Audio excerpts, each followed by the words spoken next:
Go Blue, everyone. We're back. It's been a roller coaster head coaching search. Who wants to be the Michigan head coach? Also, we'll go into the tumultuous tenure of Chiron Moore, Chiron versus Wink Martindale showdown, and, of course, the Citrus Bowl and Biff Poe. It's all coming up next on Michigan Wolverines Live.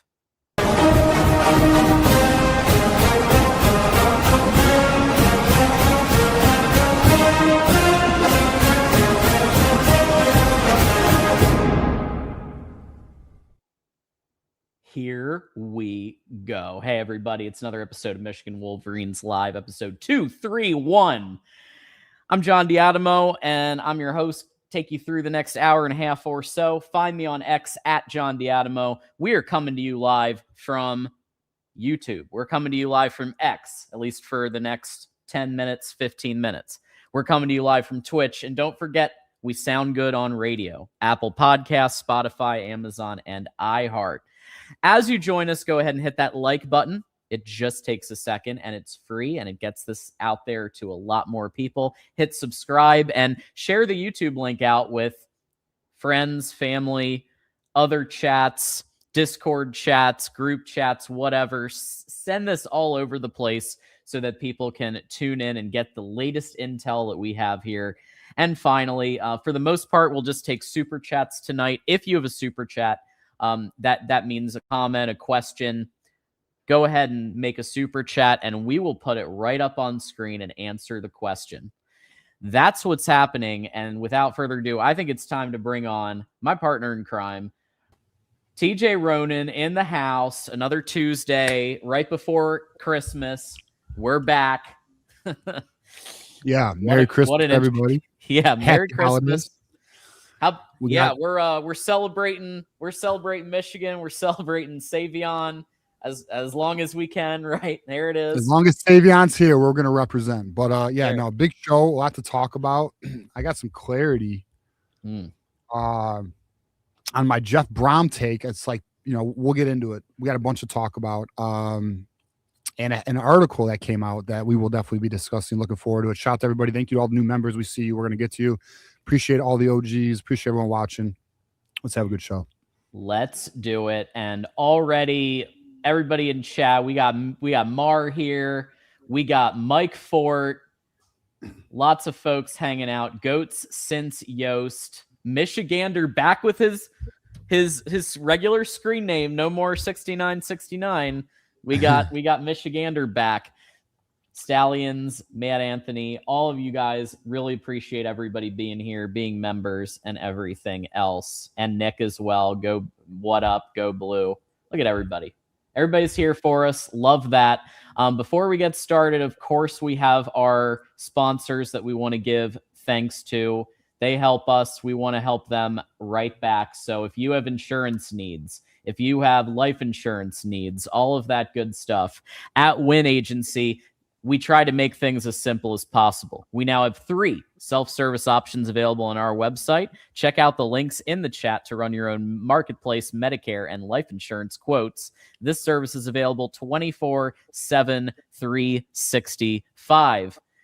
Win Agency, great people. Check them out if you need any of those 3 insurances, Medicare, marketplace, life insurance, and they will help you out. Shout out to Win Agency, the best agency. Be sure to check them out, especially the rivals. We know you guys need as much help as you can get. Facts. And then, of course, and if Ahmad can help us out and throw those links in, that would be awesome.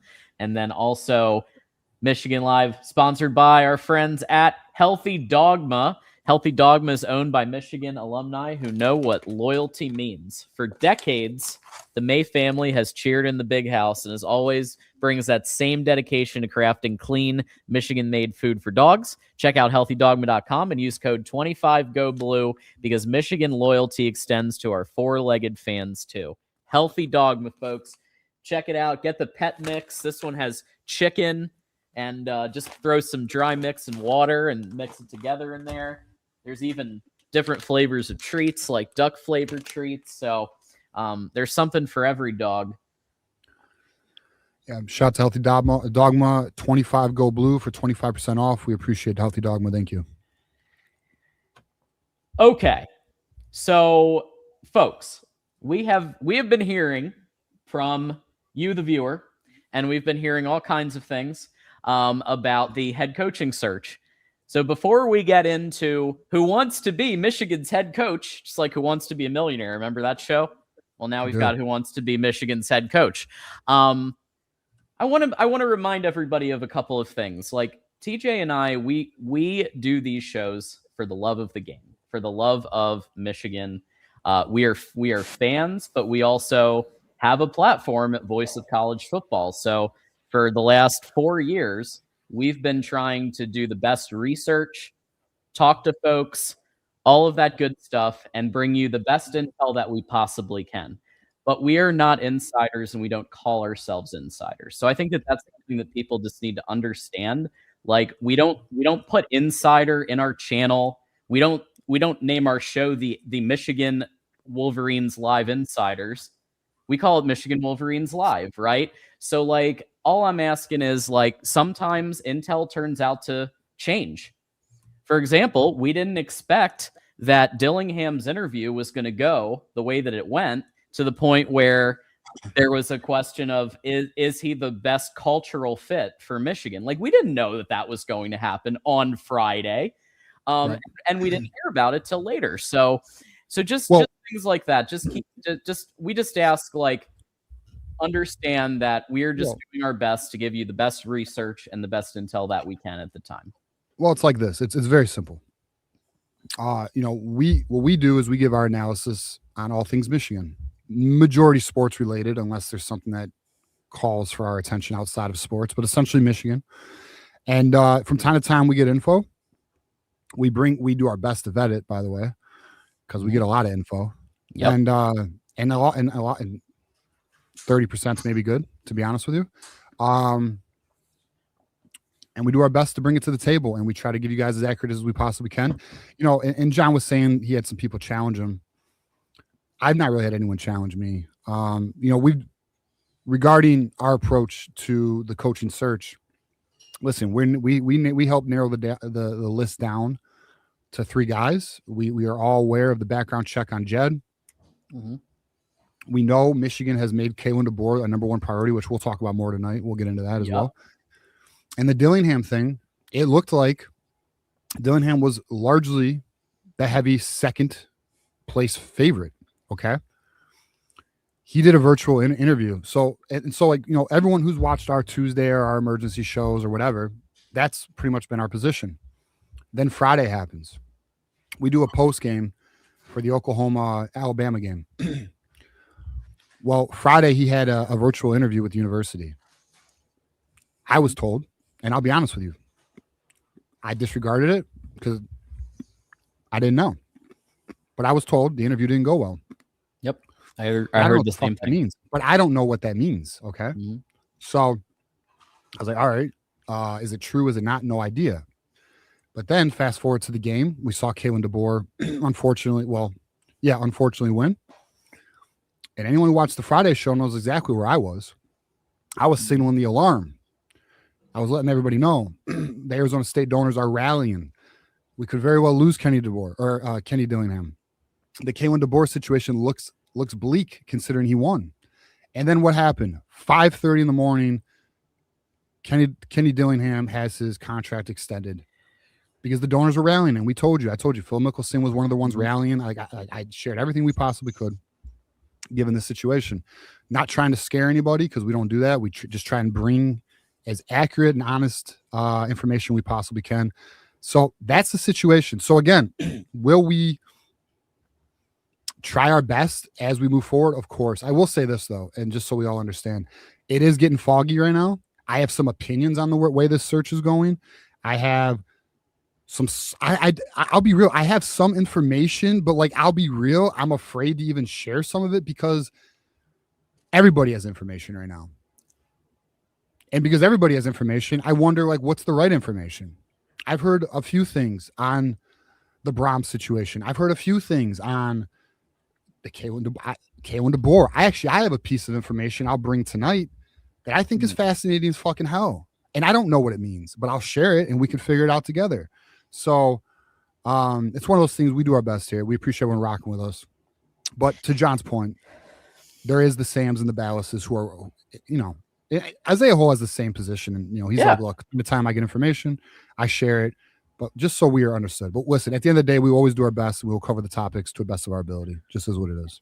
And Isaiah is a little different because he's on text basis with Ward Manuel. We are never going to be on text, or at least I'm never going to be on text basis with Ward Manuel because I've called for him to be fired like 100 times. So there is going to be that separation there. And these dudes have press credentials, right? We don't have those. And I'll be real, I don't know if I would even want one. But but whatever. End of the day, we do our best with what we got. So that's what it is. So looking forward to the show, though. Tons to talk about. Let's get to it, John. Yeah. So on the back of obviously Dillingham falling through reportedly and getting the extension at Arizona State, who wants to be Michigan's head coach? One name that that Sam Webb has been talking about consistently. And we know that Sam Webb has a very close relationship with Ward Manuel. But now a name that's being elevated by others is Jeff Braum, who literally just an hour ago after the Boca Raton Bowl, he did say he was happy at Louisville. But again, he's a name that is being elevated by multiple different sources as somebody who is talking to the university, in particular his agent. But I have heard now even some direct conversations may have happened between Braum and the university. So he is a name to watch. His offenses have been strong, not amazing. The recruiting has been kind of mid, but he has had some flashes of greatness. He defeated Urban Meyer at Purdue. He got to the Big Ten championship game in 2022, and actually I think put up the best fight against Michigan out of the 3 years that Michigan was in the Big Ten championship. Well, it's not saying much going against Iowa. We're going. Yeah, Iowa putting up a combined 3 points in both of their. They got a powerful offense, John. Yeah. So Jeff Braum is definitely somebody who I would call a mid-tier candidate. If he is selected, then he's being selected, I think, in part. And again, this is opinion, this is conjecture. We're not reporting this as fact, but because the transfer portal is coming January 2nd, and they need to pick somebody, right? And they'd rather pick somebody where Ron English is buddies with Ward Manuel. Ron English, who's the defensive coordinator, is buddies with Stapleton and Ward Manuel. And so there's a connection there. And he's now being at least talked about in all these different circles. So TJ, when you heard Jeff Braum, whether it was with Sam or whoever, where you first heard it, what was your thoughts on Braum as a potential candidate for Michigan? Well, full transparency, when we were going through this coaching search, from the beginning, Braum was a name that Sam did put out initially. I think he was the very first one, and look, after the first 2 hires, I don't love any of the options. There's not a name that has been brought to the table in a realistic, way that, look, what are the names right now, right? We have Brian Haynes, Indiana defensive coordinator. That's more of a fan conjecture. Glenn Schumann, Georgia defensive coordinator. Again, more of a fan name being thrown around. I saw someone ask about Adam Stoyanovich, which we'll get to, the quarterback coach for Green Bay. Mm-hmm. None of those to me. So Wolverine Chronicle, I want to give some credit here to Wolverine Chronicle because he put out a post talking about the Jeff Braum situation. And I 100% agree with this. This is Michigan. The expectation honestly should be Michigan is going after either a top 10 coach or a coach they believe, like a Kenny Dillingham, who can get to a top 10 status. That should be really the criteria for Michigan right now. Okay. And then when we look at what our potential, and I want to say potential because we're going to get into this a little bit more. I think there's potentially layers to this, but potential hires. look, Jeff Braum, dude. Here's where I'm at here. I look at Jeff Braum as a tier 3 head coach. Okay. Jeff Braum, in my opinion, is nicely in that 17 to 25 range in coaches. He is a top 25 coach in college football. He is. Mm-hmm. That's cool. That's cool. That's cool. Here's my problems. One, we know what Jeff Braum is. Everyone who says, well, if he comes to Michigan, he'll do better with resources. Okay, that's an argument that could be made, sure, but no one's going to know until we see it. And then secondly, Jeff Braum is the king of, he'll win a big game. For example, he beat Miami. Yep. He upset Miami this year. And then he will drop a freaking bomb as a 17.5 point favorite to Cal and lose. Okay. So imagine being a Michigan fan and we are having a pretty good year. And then we blow a game to Minnesota that we are favorited in. Let me tell you right now, that ain't Jimmy and Joe's, boys. That's mentality issues. That means your team is not being prepared every Saturday to come to win. If you are losing to teams that you are 17-point favorites on, that's a coaching problem, boys. It ain't a fucking player problem. Now, it could be the players didn't show up, clearly, but your coach is responsible for the boys showing up. On top of this, Braum has lost a 3-win Stanford. Like, he drops games that should be gimmies. This is a concern for me. Listen, do I think Jeff Braum could get Michigan to a 9-3 status? Yeah, I do. Is that what we want? Is that what we are? Like, let me also say, and I need those who are on the Jeff Braum train to really ask yourself this question. Do you really want Jeff Braum, or are you settling for Jeff Braum because it's not looking like Dillingham or Dbor is currently walking through that door and you don't see any other options? You're looking around and the options don't look great. So now you're convincing yourselves, trying to convince others that Jeff Braum is actually a great hire. But here's the problem, John. This is an offensive-minded coach, right? Right. And he's been at Louisville for 3 years, right?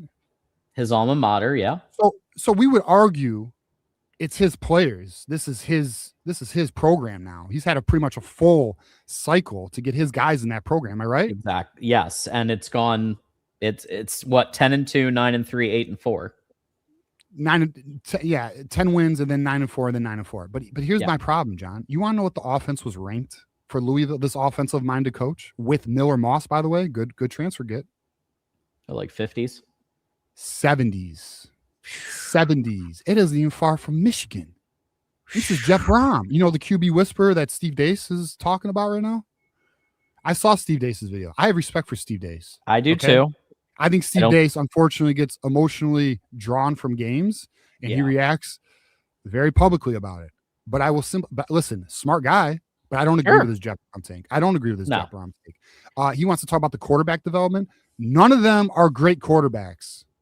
They're okay. They're squeaking by in the NFL. Okay. They're not like some quarterbacks that are actually starting and carrying their teams or even quality quarterbacks. These dudes are in the league on practice squads or second and third strings, just fucking holding the clipboard.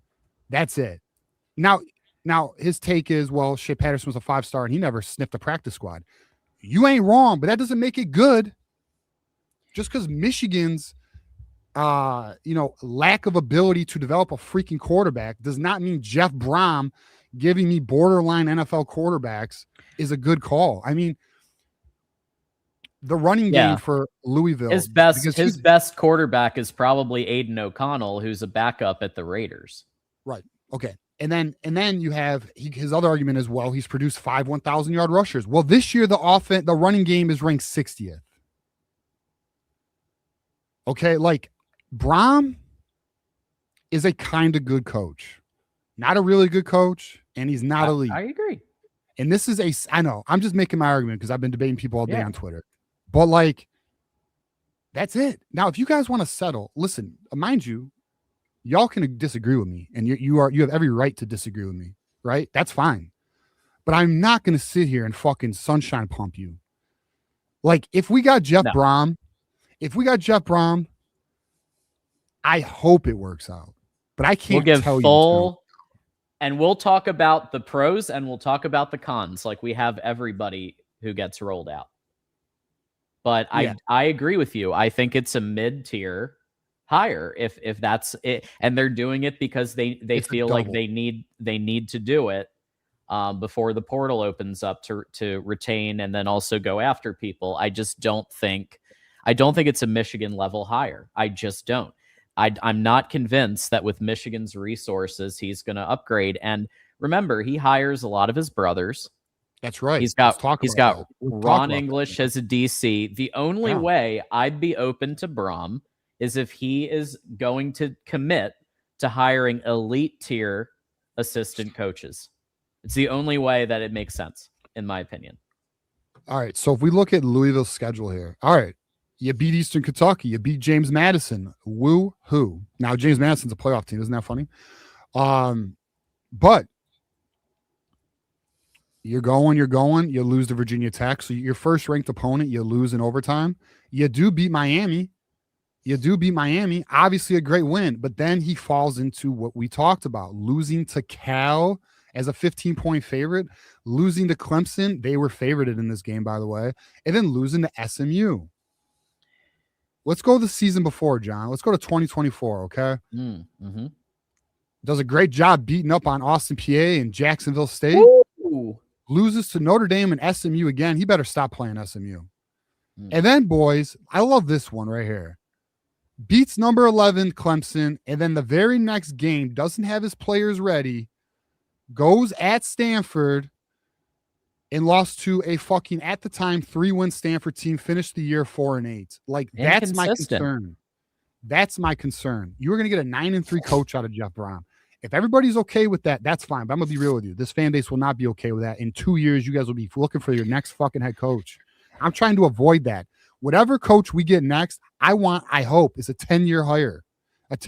Make the investment. Make the investment. Yeah. I will say this.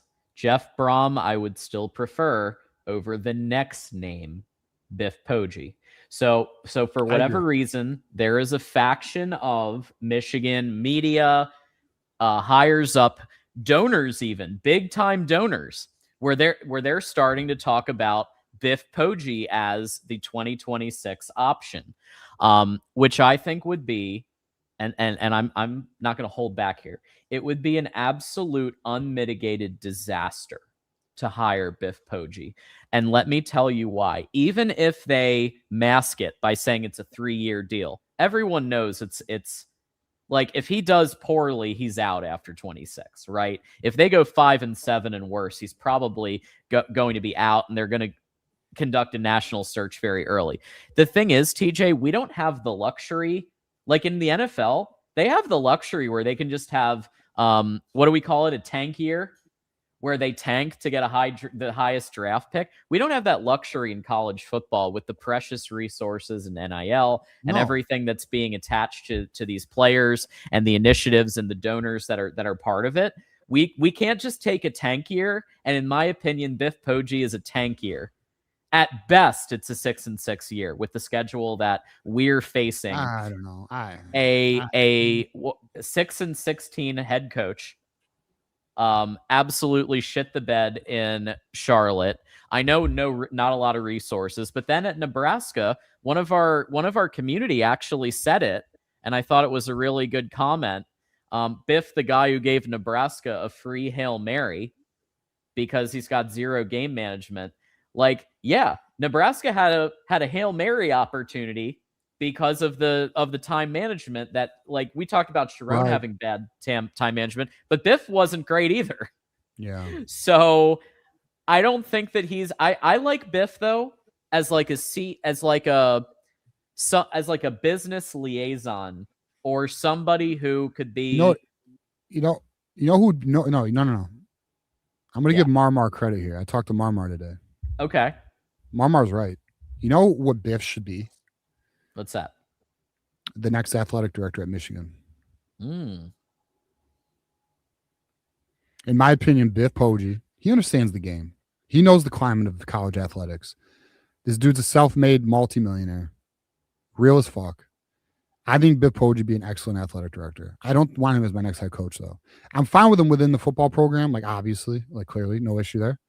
But I do think I think Biff Poe would have the right mentality and understand where college athletics is going. So that's where we are there.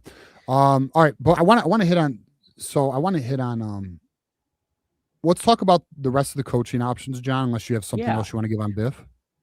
Yeah. So the one that I like that I'm hearing a lot about, although he hasn't been talked about as a number one option, his name has been getting floated, and that's Kyle Whittingham. Kyle Whittingham is somebody who has made it clear that he's quote unquote in the transfer portal, and somebody who's open to head coaching, who's open to the right head coaching opportunity. His people reached out to Michigan.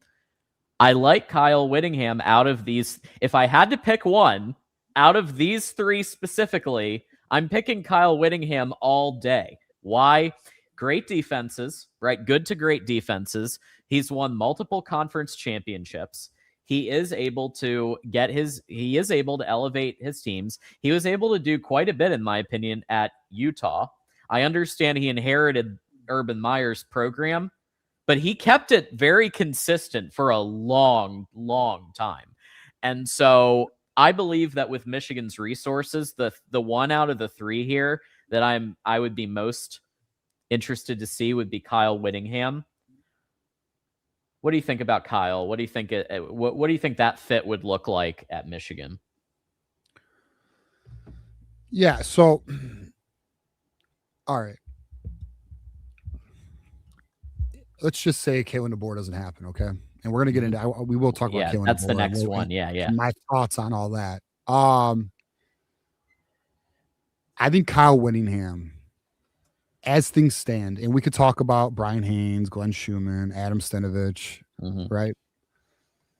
I think that is the best safe option because we're talking about a coach who just went 10-2. We're talking about a coach who does understand the culture, does understand how to run a well-functioning physical team.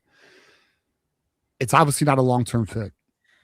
It's probably a 3 to 4 year fit, to be honest, because he's 66. Mind you, people are like, well, he's 66. He's too old. Let me just confirm he's 66. 66 sounds right. Yeah. Yeah. So he's 66. You know, many of you are like, well, he's too old. Okay. Well, just so you know, him and Biff are the same age. And Kurt Cinetti's 64. So let's just be careful with the old stuff here. Not saying there's not some truth to it, but at this end of the day, you're having like a 66-year-old can't coach, can coach. So yeah, no, this is not. Listen, this isn't obviously my ideal choice. I want Kaylin Dbor. I've always wanted Kaylin Dbor. Kenny Dillingham. Let's actually hit on that while we're here, John. I don't think we have other topics with a minute. Well, we just hit on. I wanted Kenny Dillingham. Okay, me too. Completely fine and acceptable on Kenny Dillingham. The problem is the interview apparently didn't go well. The virtual interview, not the in-person interview that he was supposed to fly out for, and he canceled. Apparently somebody at Michigan, I have no idea who, said that he wasn't a fit. They were not impressed with the interview. Okay? And that interview was Friday. He had a Christmas party with Arizona State Friday. The donors rallied. They got the deal done Friday night. They announced it for Saturday morning. Okay, that's how that went down, just so people know. Because Michigan did not reciprocate, you know, the strongest of interest. Now, they were still going to fly him out. Word is they were going to fly him out, and he was going to do another in-person interview with Michigan. But regardless, Michigan decided no. So that's why I think Kenny Dillingham was very transparent by saying, well, they never offered me the job. Because they didn't. And he's right. And also, let's make this also clear. You would never offer your number 2 candidate the job if you're still courting number 1. You would never do that in business. The only way you could ever pull that off is if you have a very good relationship with number 2 and you say, look, here's the deal. Here's our offer, but it's not committable just yet. We will let you know, but we want you to look it over. That can happen. But you don't. So that's why he was never offered. So for everyone's like, well, why wasn't he offered? See, they're lying. Yeah. No, we were not fucking lying. You're just not offering somebody a deal if you're not ready. If you're waiting for number one to give you a decision, you're not offering number two. You're just not. So yeah, we never said that. We never said there was an offer. We talked about only Kaylin Dbor's contract. That's all we talked about. Yeah. We here's the thing though, like we can't control. Time out. Yeah. I'm sorry, John. Go ahead. I'll hit on this after. Well, I don't know if that's to us. That might not be to us. That might be to somebody in chat. I don't know. It better be, because I ain't making a fucking thing up I just said.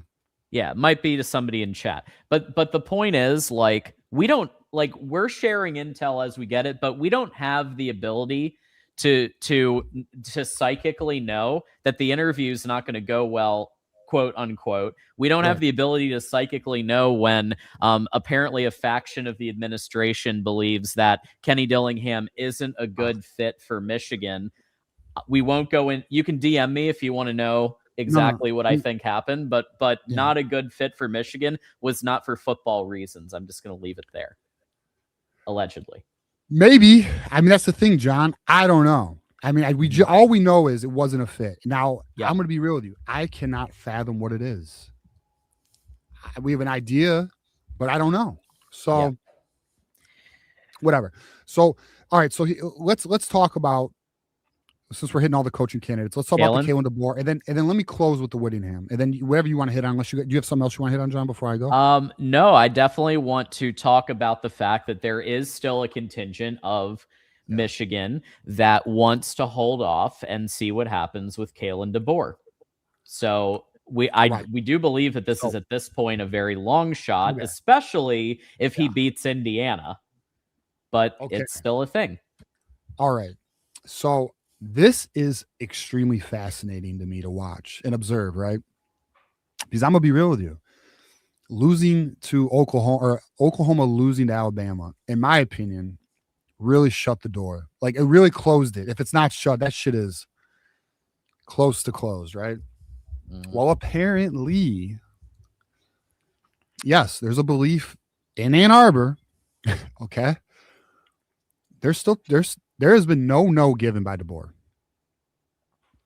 There has still been no. And the thing, and now I mentioned at the beginning of the show, I had a bit of information I think is extremely interesting. And I have now had two individuals tell me this exact same thing. You know the general manager for Alabama, John? Yes, Courtney Morgan. Well, he was in Ann Arbor really recently. So Michigan is still courting Courtney Morgan. And they're still they're still back channeling with Kaylin Dbor. And we all see how this is all playing out. Now, there have been fans, and I'm not going to lie here, the hope, and I use that word intently, the hope is Michigan is going to pull off a Hail Mary and land Dbor after this next playoff game. And there are a lot of fans, I'm sorry, not a lot. There is a grouping of fans who believe that there is a backdoor silent agreement. All right, I am just laying out the beliefs here. I'm not saying I'm buying in any of those. But I will say, we do know at this point at least, there has been no given to Michigan from Kaylin Dbor. We do know, I feel confident in saying, Courtney Morgan has personally been here recently. Okay? Yes, I've heard that. That's unique. Why? That's, to me, very unique. So, so I feel Michigan is, I think the reason why this looks so sloppy right now, okay, now very well this could end not great either, but I think the real reality here is Michigan is still knocking on Kaylin Dbor's door. And I think they feel it's potentially possible they could still pull it off. I think there's a contingent. I'm not saying it's unified. I have no idea. I don't think it's unified, by the way, because there is word that there's some factions kind of growing with the coaching search. But could Courtney Morgan have come into town just because, like, he was meeting somebody? He's an alum. He was the director of player personnel at Michigan for a couple of years, and he's an alum. So like, It could have been like what I've done about 4 or 5 times since I graduated and just gone to Ann Arbor for reasons. The timing is just so unique, though, yes, John. I agree with that. It happens to be during a coaching search in December while they're in the playoffs. I mean, it's just so unique, So that said, maybe Michigan has that feather in their cap. And I'm going to tell you all this right now. If they fucking are able to somehow pull that rabbit out their hat, that'd be big. All the fucking praise in the world, and all the we will all together sit here, and we will literally all write out letters with pens. Now, we're not typing shit. We're not texting shit. Pen to paper apology letters to the University of Michigan if they can pull that off, and we will all mail it at the same time. We'll see, though, boys. It's something we'll monitor. I don't know. I can't say I have a real in on this. I will say, though, this. The individual who does watch our show, and he might be watching tonight, and I do appreciate you because you're very generous with the information you give me. He's mentioned to me about the Kaylin Dbor contract. He was right about it from everything we've gathered since he's told me. He was the first person to tell me before it was fucking public anywhere about that interview not going well. He literally told me after it happened.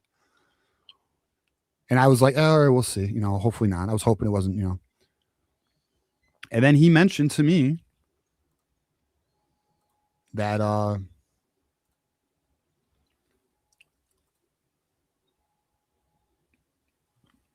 it's potentially possible Michigan's waiting. Yep.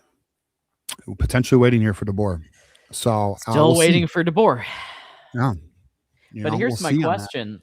Is that still contingent on a win or a loss to the next team? Because you'd have to think that if Dbor continues to win and beats Indiana, goes to let's say he wins the national championship, or he gets to the national championship game, is he really leaving Alabama? Probably not, right? Again, I don't love that any aspect of our search right now is based on a variable that we cannot control. That's what drives me absolutely batshit, is that we're currently basing at least a portion of our search on hoping that Bama loses. Because I know. Because that's part of this. Bama has to lose for this to be a thing. Dude. Okay. So let's hit on that, because I'm glad you did, John. Yeah. Let's just say what I laid out is 100% accurate. Do you know how insane it is that you literally are resting your entire coaching search on Bama deciding they don't want to keep BROHM if there's losses in the playoffs? That is batshit crazy. And and then your fallback options. Now, Haynes, Schumann, Stenovich, we don't know what they could be as head coaches. Okay, we don't know. So there's your potential. Could they be top 10 guys eventually? I don't know. But I will say, when you look at the state of the program, do we want to take that chance? See, at least with Dillingham, you have a head coach who's already done it. Okay. Schumann I'd be open to for this reason. Look at what happened with the last Georgia DC. Dan Lanning goes to Oregon. I know. And he's done fantastically well, or at least he's done very above average at that bare minimum, a very above average. So I don't hate the idea as much as Biff Poe getting a year, or BROHM. I don't know. Yeah. I don't know why. I just with the Schumann or the Haynes or even the Stenovich hires, if those are potentially where it leads if they strike out on BROHM. Because I'm going to tell you all this right now. I actually am firmly, all right, let me just say this too. And we're going to give Sam Webb credit here. Okay, just one thing on that. I do believe Sam Webb's accurate when he says, if it's going to be BROHM, it's going to be soon. Mm-hmm. I agree. If it's not soon, it's not BROHM. And I think that's accurate. I think what Sam's saying is very accurate there. And I'm going to tell you this. I think it is looking like Michigan's going to fucking wait for this next playoff game. If this thing with Braum does not resolve, which I'm gonna be real with you, I'm hoping it doesn't. Personally, but I do think we're waiting until this next playoff game, which, by the way, it's the 1st, right? January 1st. Yeah, the day before the portal. I will say this though. I will say this. It is far better to make the right hire than the wrong hire just because of a portal. Make the right hire. So if you have to wait until the 1st, if they can somehow pull it the fuck off, and I know right. There's somebody watching saying it ain't happening, it ain't all right. That's cool. That's great. I am happy for you. But please understand we have to discuss the potential possibility because the school we root for, there's a belief that believes they could be possible. So we have to talk about it. All right. So if that is in fact the fucking case, then do what you got to do. Then do it, and then wait till the 1st. I don't give a shit. I mean, if it's Kaylin Dbor, I don't give a shit, bro. Like whatever you got to do, because the resources will be there. They will clamp down. You know. My thing is, if you have a sure thing, like elite coach that is a silent that you know is coming, then I'm okay with waiting. If you know that you have like a home run hire in the wings and there's a particular reason that you're waiting, okay. Yeah. Well, okay. But otherwise, we need a coach, man. I know. And Whittingham is available. What? All right. So here's a theory. All right. Well, all right. So this plays it. All right. Let me lay out the theory that I've talked with somebody that I think might be sound. If we are to believe the Dbor thought, okay, if we're going to believe that thought process, let's just say we're buying into it. We're just going to play this out, okay? It's potentially possible there's reason Michigan has reason to wait. Is it potentially possible Dbor has said to Michigan, just get me to the end of the playoffs? I don't want anything disrupted. I want to be able to run through this. I want to be able to do this playoff with no distractions. Just get me to the end of the playoffs. And Michigan maybe is like, you know what, then we will. Like there's a trust, a non-written but verbal trust there. The agent has given to Michigan that, hey, we are interested, but we want to wait until after the playoffs are done. Is it possible? I think it is possible. And then here's the fallback option. Let's say Michigan swings and misses. They do wait. Then Whittingham is there, John. The fallback is there. And I'm going to be very honest right now. Very honest. If we wait for Dbor, we swing and we miss, and we end up with Whittingham, I'm going to be perfectly fine with that approach. The only thing that fucking sucks, though, and I'm going to be real with you, I'm going to tell you this right now, the portal would suck.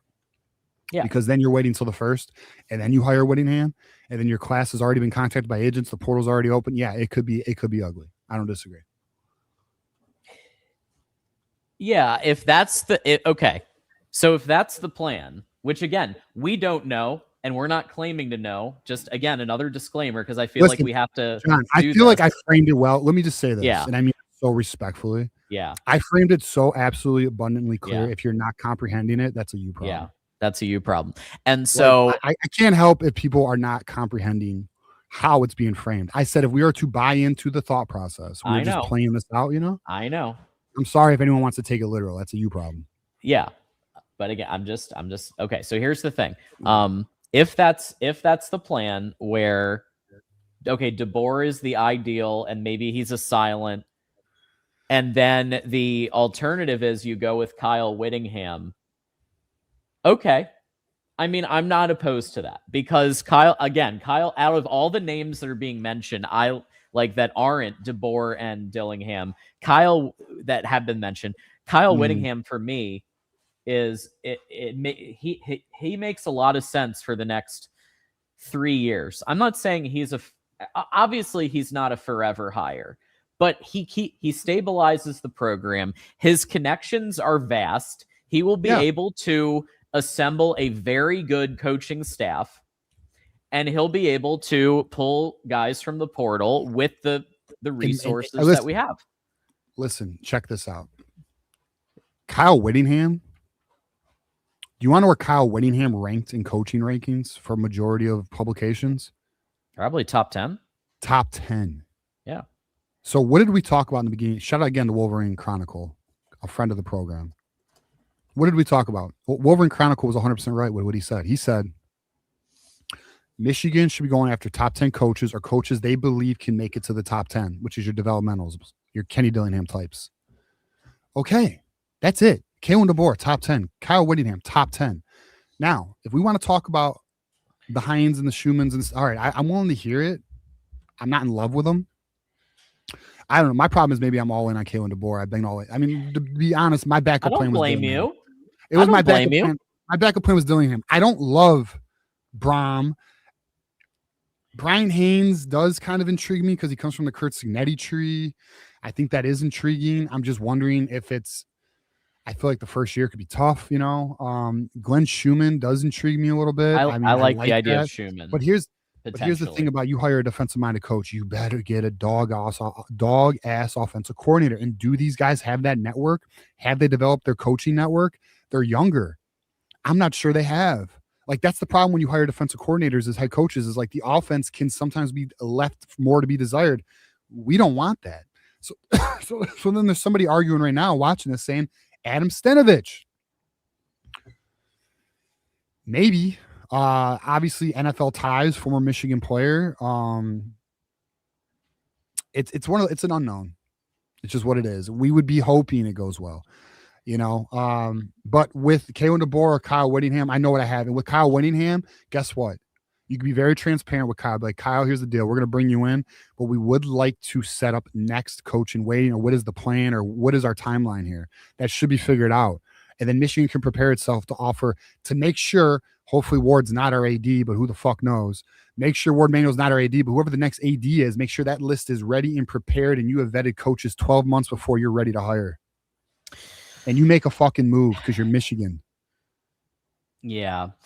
I do want to, there's been some questions, and we are going to get to super chats after we talk coaches, because we have almost 30 super chats. Thank you so much, by the way. But I will say some of the other names being thrown around, whether it's Minner, whether it's John Harbaugh, we need to just be very clear that as long as Ward Manuel is the athletic director, Jesse Minner's not coming here. John Harbaugh's not coming here. I'm literally saying, based on everything that has come out on the price, what it takes to win, on the lack of support that Jim Harbaugh felt, do you really think that Jesse Minner is going to leave the NFL where he has an easier schedule, because you don't have to go 24/7, 365 in the NFL. You actually get to enjoy your family for a couple months and have some time off and enjoy Los Angeles. And so Jesse Minner's not, I will say it's almost a certainty that Minner is not leaving the NFL to come to a place where he knows that the athletic director did not support Jim Harbaugh. Same with John Harbaugh, Jim Harbaugh's brother. So any of these NFL options, especially those two, do not make sense. Other NFL options don't make sense because teams are still in the hunt for the playoffs, or going to be in the playoffs, like the Packers and teams like that are going to be in the playoffs for an unspecified amount of time. So then you're bringing your search through January into potentially February. So that's why we're not really touching on the NFL, because realistically the timelines don't really match up. Yeah. Okay. So I actually just got some information from another friend. Okay. He gave me an update on Stenavich. Okay. So word is Stenavich has he had an interview a few days ago in Ann Arbor. But was back in Ann Arbor today and did well. Okay. So he's the Packers. Yes. Quarterback coach. And offensive coordinator, right? Or now the offensive coordinator since 22. Yeah, for the Packers. Mm-hmm. So, we'll see. I mean, that's an interesting one to watch. So, and again, shout out to you, my friend. I'm sure you're watching the show right now, so thank you. But yeah, man. So look, it's one of those things where we are gonna have to. This is a day-by-day thing. We're gonna see. So right now, potentially, we're on BROHM watch in the sense of the game's over. If there's going to be a BROHM hire, it's going to be in the next few days, if there is one. And then we have the rest of the list, John, and then we're hoping. I'll say this, boys. I'll say this right now. You want to know how you can guarantee yourself that they're still waiting for Kaylin Dbor? And I'll tell you this right now. If we get to the weekend, they're waiting for Kaylin Dbor. It's the only reason they would wait that long and that close to the portal. They would only wait that close to the portal if they're going after Kaylin Dbor. So again, guys, we mentioned this I think last week. It's about actions and contracts, not words, boys. Remember that. Actions and contracts, not words. So let's watch Michigan's actions. Let's see how they play this out. We'll go from there. So just for fun, looking at Adam Stenavich. Now we know that he was he actually started his coaching career. He graduated from Michigan. Yeah. He also started he was strength and conditioning intern and grad assistant at Michigan from 11 to 13. So that's when I was there. So how about that? So with the great Brady Hoke, so there's that. But he has been at the Packers. He was O-line coordinator 21, O-line run game coordinator from 19, promoted in 21, and then promoted again in 22 because Nathaniel Hackett went to become the head coach of the Denver Broncos. Remember that? And so now he's been the offensive coordinator since then. I guess my issue with that, the one issue I have with taking someone like that is, what do we know about his actual, we know that at the Green Bay Packers, they have an offensive head coach, right? LaFleur is an offensive head coach. That's right. It's like an Andy Reid situation when it was remember Ron Bieniemy and everybody was saying he should be a head coach. Right, how to go? Didn't go well, right? No. I know. This could be a similar situation. Yeah. We don't know, but we just saw an example of that with Bieniemy. Right. I know. But it's good to know that at least they are having interviews. They're definitely having interviews. They're definitely having interviews. So We'll see, man. We'll keep monitoring it. Yeah. Yes, we will. If you guys are cool with it, we're going to continue to bring you the best info that we have, knowing that. What do you mean if they're cool? They don't got a fucking choice. What are you talking about? Anything that we bring to you, sometimes intel turns out to happen, and sometimes not. That's all we're saying. All right. Why are we qualifying though? Can we just to me, John, and this is where were we wrong? Nowhere. Everything we brought to the table from the very beginning to the original coaching list was spot on. I can't fucking help that Friday. The interview went poorly, and Michigan decided their interest wasn't as high, even though they were still willing to have him come in for an in-person interview. And then Dillingham has a Christmas party at Arizona State, fucking bumps elbows with the president, and then they rally the donors, and then he has a contract by that night. The hell am I supposed to do about that? Nothing. I can't predict that shit. I didn't even know they had a Christmas party. Well, my point is, if people like what we do, please stick around. And if you don't, there may be somewhere that for a couple of these people that they can go, and if they would prefer. Yeah, and then Friday night, man, we were as accurate as possible. I didn't even expect fucking Dillingham to sign Saturday morning when I told everybody about the donors rally, and I was just trying to be like, hey, we got to be careful here, So look, I don't apologize. We did our best with it. I'm sorry if we can't predict the crystal ball for you. We're doing our best with what the information is. And as you can see, look, I just got information on the air about Stenavich. I mean, this shit, I'm telling you right now, and you can ask anybody who's getting any information. There's a lot. It's all over the place. And 25 to 30% is quality. So, we're going through it like you all are. So let's hit some of the great people in the community that have contributed tonight. So Gigi Dope, thank you for becoming a Leaders and Best member here at Michigan at the Voice of College Football. Really appreciate that. As well as Devontae Shivers, another Leaders and Best member. So thank you to both of you for joining that crew. I also want to thank Bleeding Maize and Blue for becoming a Connor Stallions Espionage member. So he has upgraded his membership to the Connor Stallions Espionage team. So you're going to join these folks right here. Join this crew that you see right at the bottom of the screen. I will add you very shortly. Thank you for becoming that and guarding the manifesto. Mar, 11 months of membership, TJ and John. And, Mar has some connections of his own, and he goes hard in the paint. And I do respect that about Mar. He goes hard in the paint. I'll say this about Mar. If anyone's seen the photos he has with the players and all that, you'll know he knows people. So, yeah. Mar, good people, man. AJ Cooper, member for a month. Thank you. Hearing that we talked about this, the Courtney Morgan rumors in Ann Arbor. That's right. He was past weekend though, but see, I didn't. In Ann Arbor. Yeah, in Ann Arbor. Mm-hmm. I'm telling you, it's unique and it is interesting. Okay, so I'll just say to me, that's something, not nothing, but we'll see how it goes. Thank you to Ryan Hall, who is always contributing, always supporting, dropping the 20 to start the show. Michigan is keeping it close to the chest, which really should happen. Does anyone really know what's going to happen?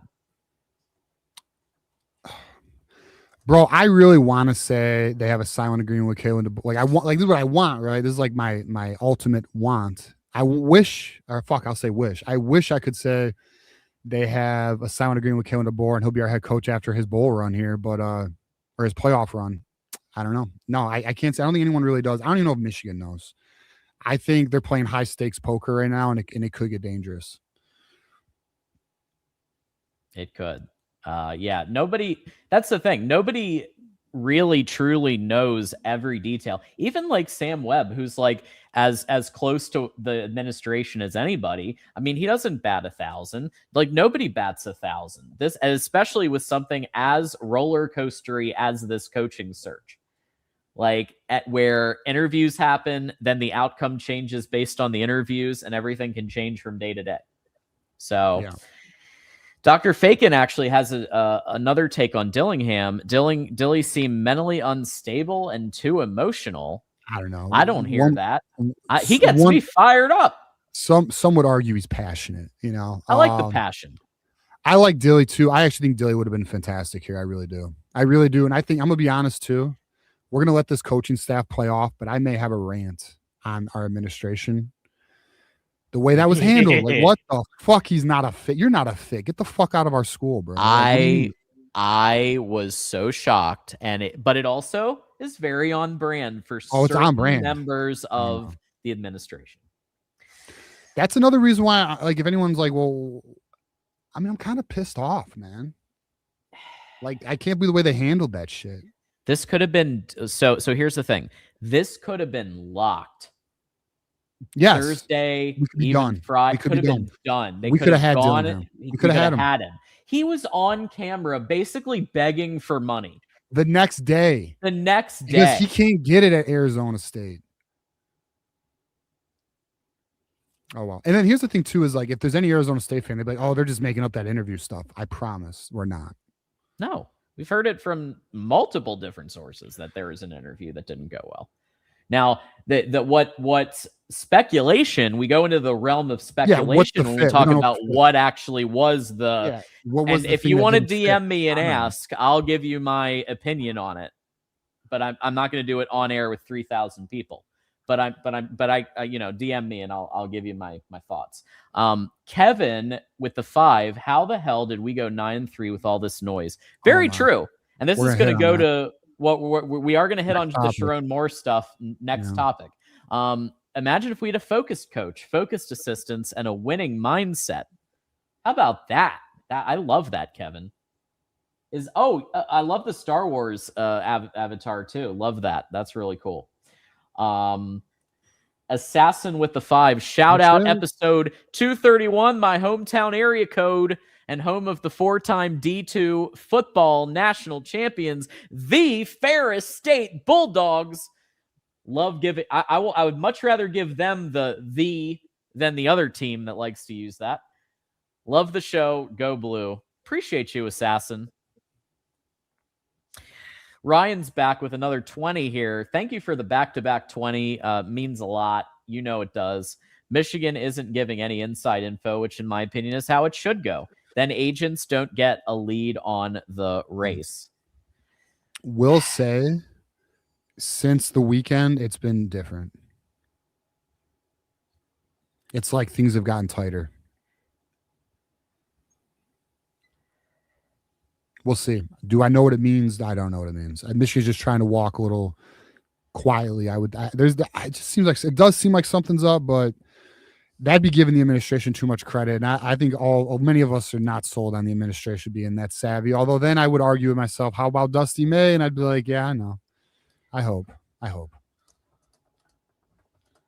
Yeah. And there's some back and forth in the chat about people who did want Dillingham, didn't want Dillingham. For me, I wanted Dillingham when it seemed like Dbor just seemed like such a long shot.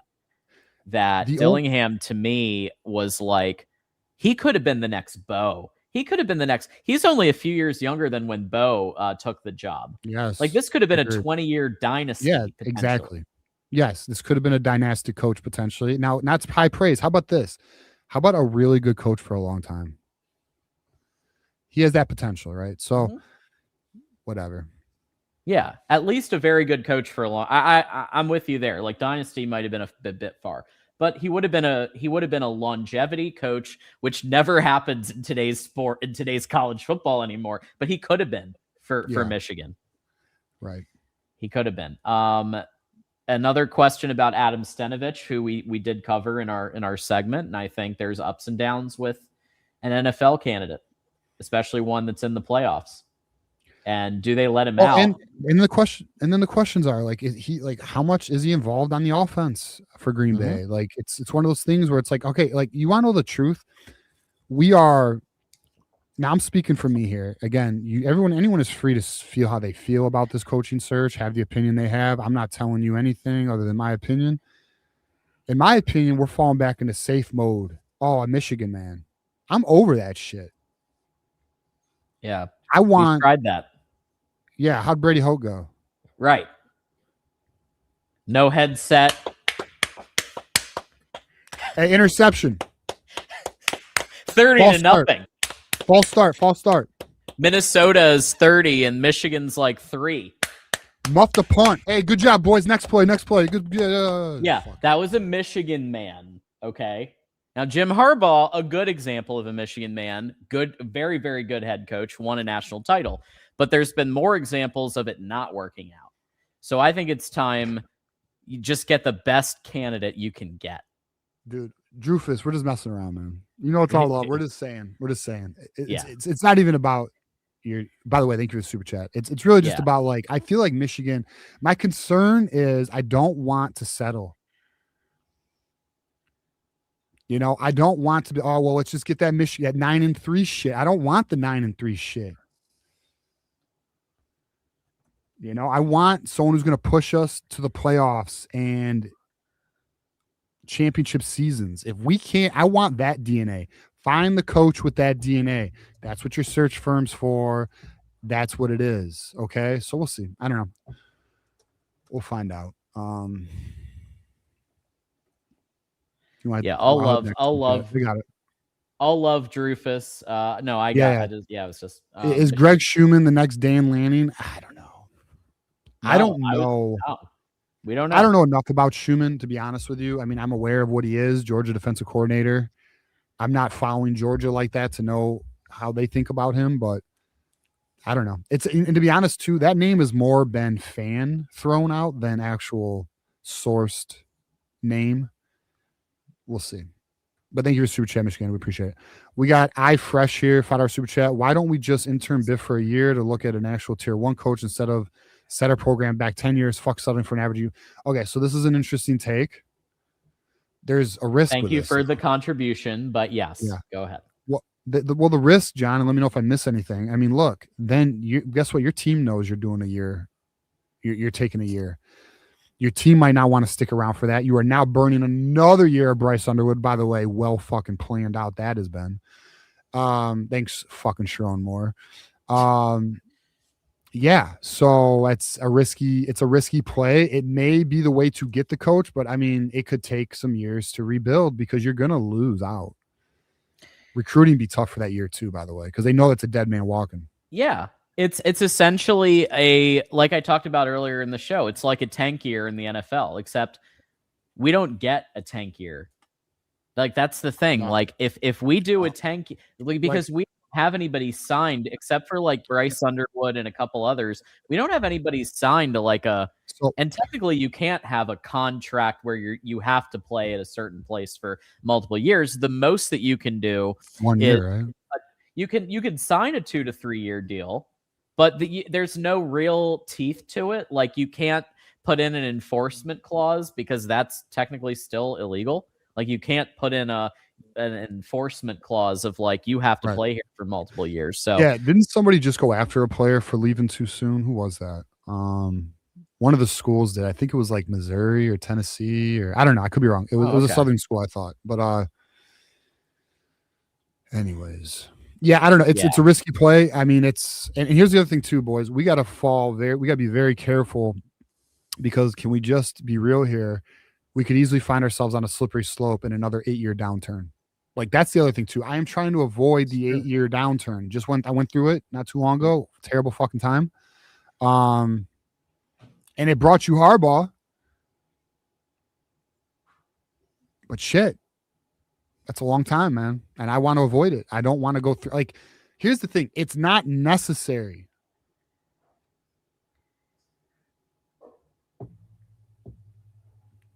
Hoping for the best. All right, next super. All right, so next one. I like what about Brian Greasy. Yeah, I don't know. Again, this is that Michigan man, but isn't a head coach. You know, like, to me, I think we need to walk a different path. I mean, these Brian Greasy's and these Adam Stenovich's, like, these are hires to me when Michigan is consistently like 7-5 or 8-4.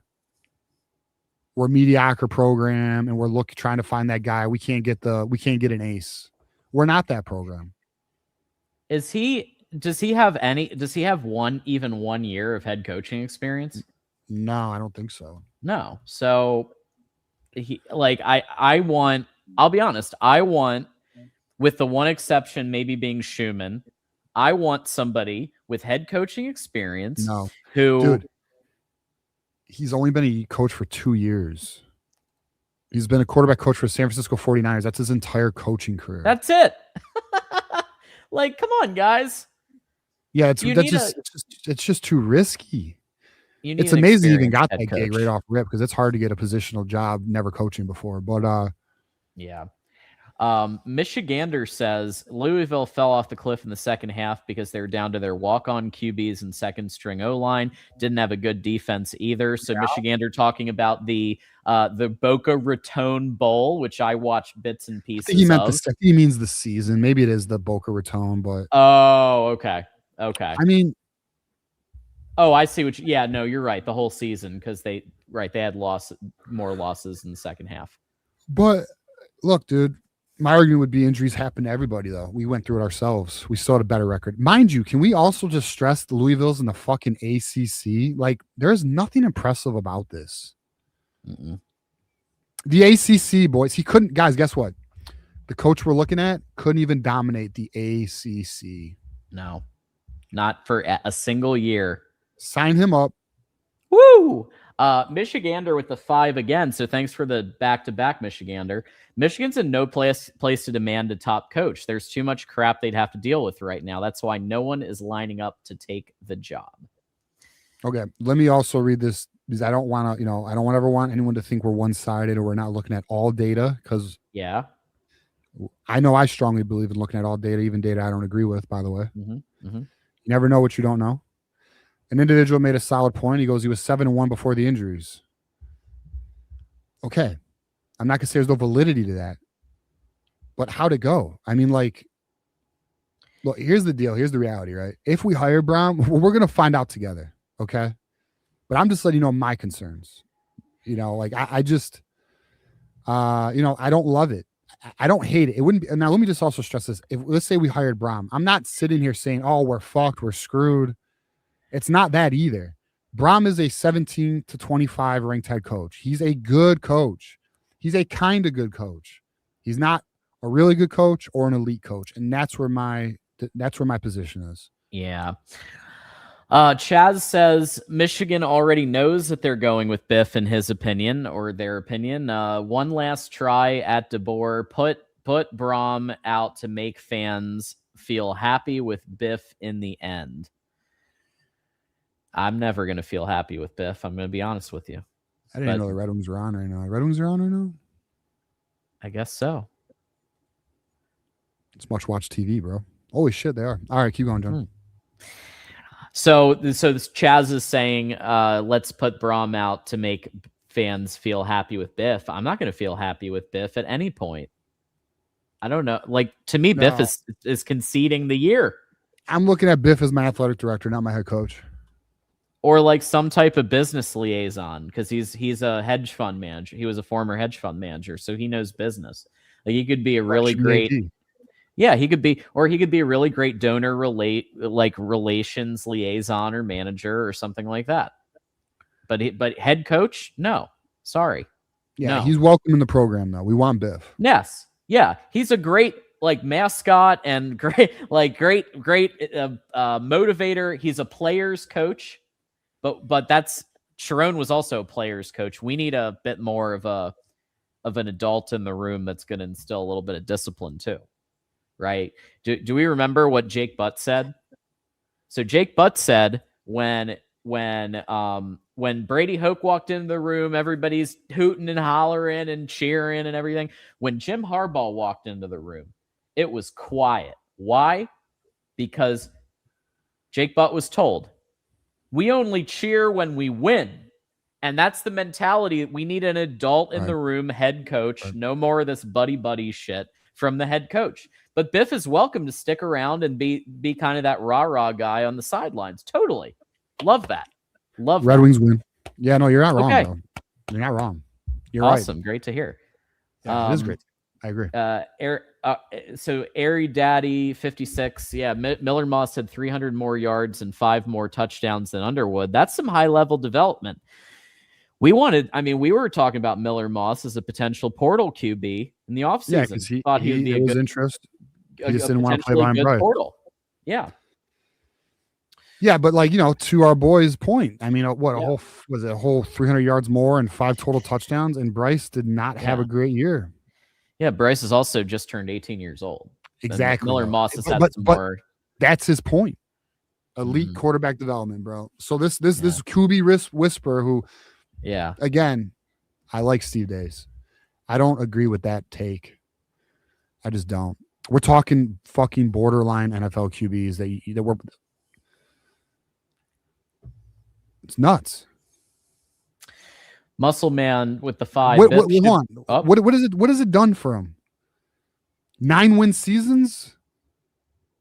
Like that isn't a saving grace to me. No, I don't know. Biff should be AD. He knows how to manage a business. And Whittingham, this is your point, TJ. He knows how to manage a business. And Whittingham or Dbor should be the head coach. I agree. And Courtney Morgan should be our general manager. And that's exactly how it should go. Exactly. I 100% agree with this take. I love the idea of Courtney Morgan as general manager. Well, let me see. He's been doing a great job. Right? They have the number 2 recruiting class in America. Courtney Morgan's a home run if we get Courtney Morgan. So let's hope we can pull Courtney Morgan, even if we get Dbor or not. We got another one, DJ Khaled from Airy Daddy here. Biff for Director of Player Relations. That's another, I think, great job for him. I'm fine with it. I'm down. That's fine. We got host of Rutgers Scarlet Knights Live, Adam Lamparello, also a USC fan, 25. Michigan must stop interfering in consensual romantic relationships. Will they be arranging marriages next? He's joking. Anyway, Michigan must go after Lincoln Riley. He will bring an offense to Michigan and develop Underwood. So Adam keeps trying to pass off Lincoln Riley to Michigan. I've noticed this. This has been a pattern the last couple of weeks. Here, you can have him.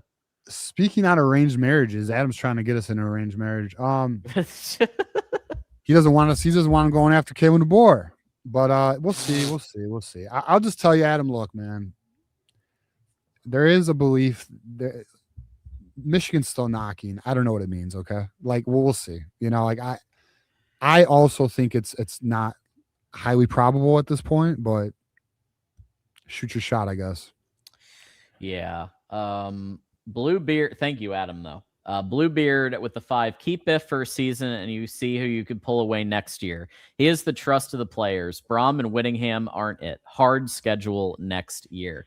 Again, this is another advocate. And look, thank you for the contribution. But what bothers me about these takes, again, very valid, and we respect these takes, but also it's you're basically saying we concede 2026.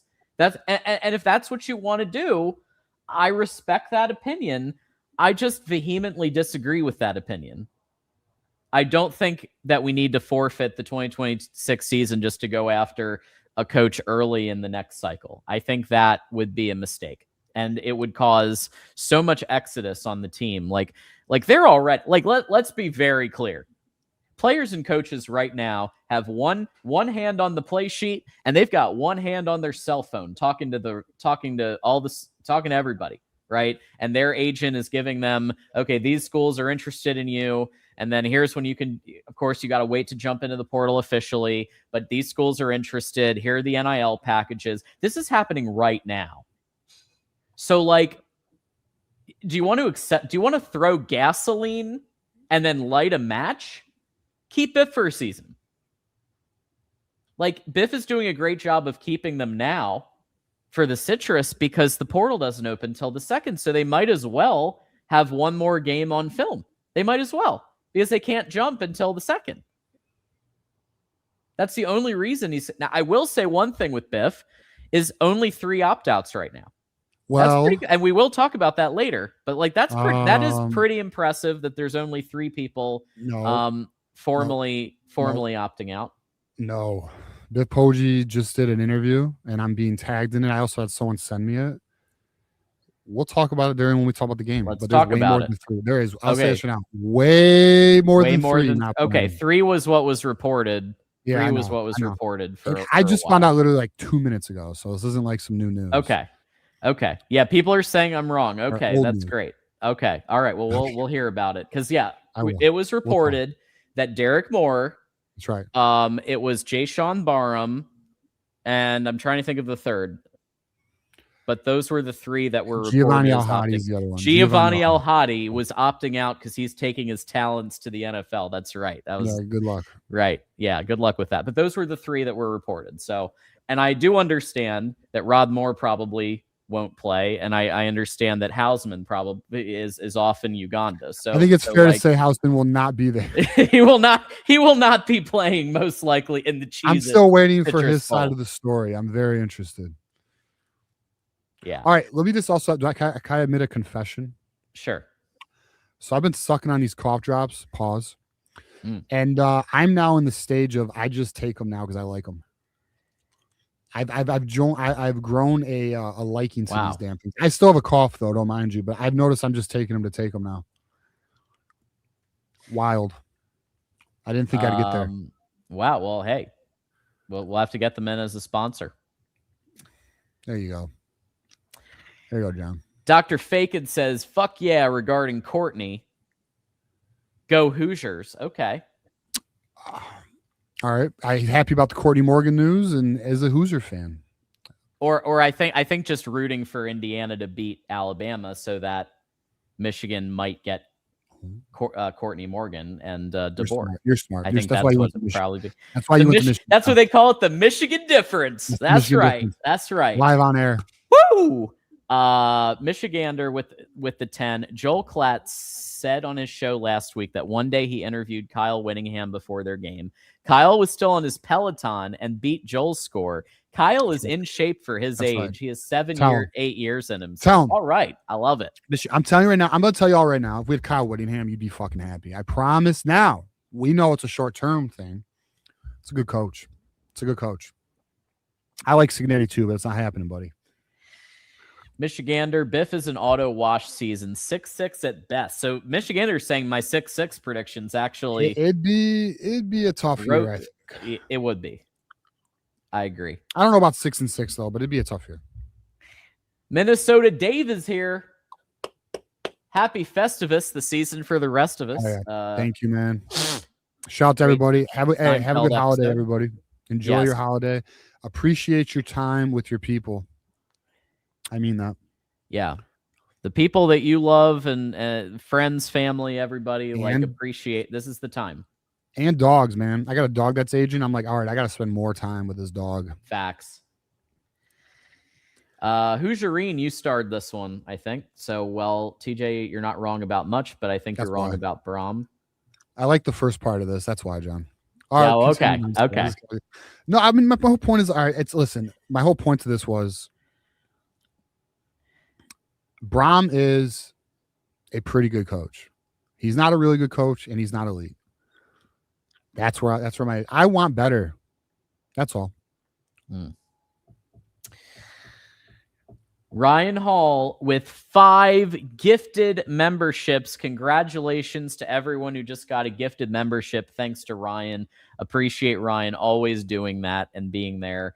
And so all 5 of you have Those Who Stay Will Be Champions memberships, which means that coming up at the end of this year, when we have the Citrus Bowl, everyone's invited to Postgame, but I'm going to do a special members-only watch party. So everyone here that just got a free membership gets access to that. So congrats. And we'll be doing that. I mean, the first 2 were a lot of fun. Like the Northwestern game, well, at least when we won, and Ohio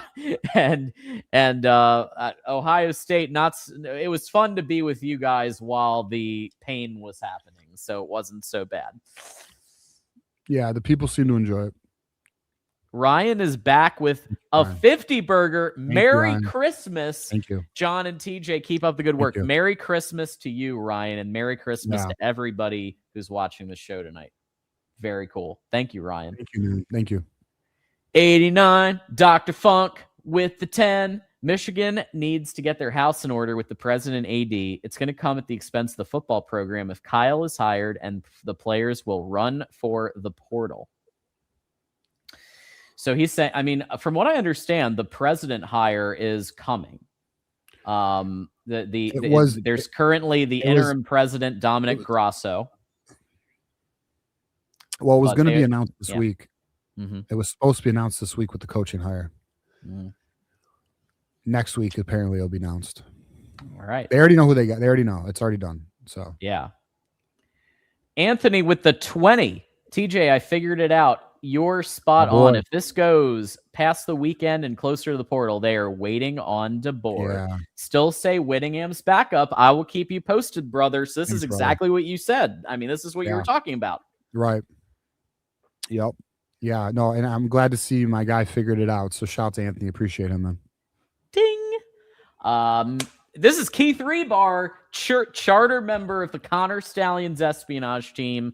Kaylin Dbor has been abused by Bama Nation and Bama administration after each loss this year. Kaylin is playing all sides to the benefit of the team. So Keith is still being positive about Dbor, and I think that's great. And I hope you're right, Keith. I hope Kaylin Dbor decides, you know what? I'm taking my talents to Ann Arbor. I struggle believing it. But if it happens, we will be on here with fucking tutors and whiskey and celebrating all of it, because that would be amazing. I do promise if we were to land the home run hire, we will have a party. So we'll have a good time. And anyone who knows, when it's time to celebrate, we celebrate. So facts. So Goats, 817 watching, 158 likes. So Goats is encouraging everybody to hit the like button. So thank you. And yes, hit the like button. It just takes a second. And that'll just help even more people hear about the intel and the content we're bringing to the table. Dan with the 10. What do you guys think about restructuring the rest of the coaching staff? I was hearing Steve Kasula has been part of the toxicity problem. Don't know if there is any truth to that. So after we knock through these super chats, we are talking about the Chiron Moore culture and some of the things that happen behind the scenes. Absolutely. Michigander, Regents need to stay TF out of athletics. Bro. I know. I don't know. Listen, so Ward is apparently leading the search, by the way. The AD who should not be here. Shouldn't even be here.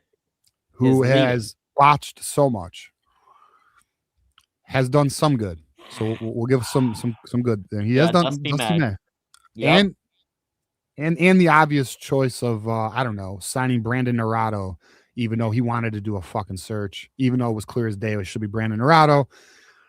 I really don't think Ward's that good. But anyways, all right. So no, terrible in my opinion. Yeah, and if it wasn't for, I don't know, a Michigan alum hooking up with one of the richest men in the world, we'd probably be in trouble with NIL as well. So Ward can go.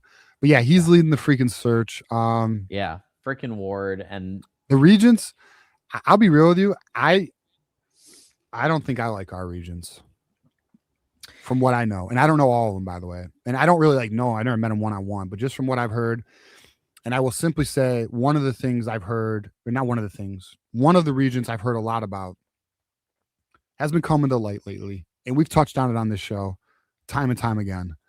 They don't know what the fuck they're doing. The Regents really have no, and I'm going to, right. Fuck, I'll just say this, John. I know we want to kind of avoid it, but the Regents have a political agenda, period. They just do. They just do.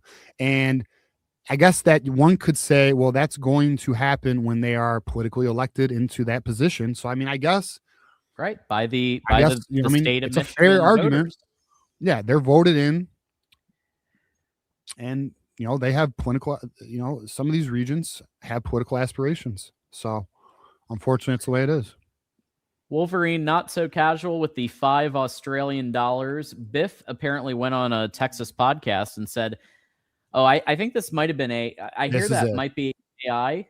This could have been AI. Is that possible? Well, we'll find out. Well, you know what? We'll play it and find out. We'll play it. I think we can play it. I don't think it'll be copyrighted. We could play it and we'll be the judge ourselves. When we cover the game, we'll do it because I've had it sent to me.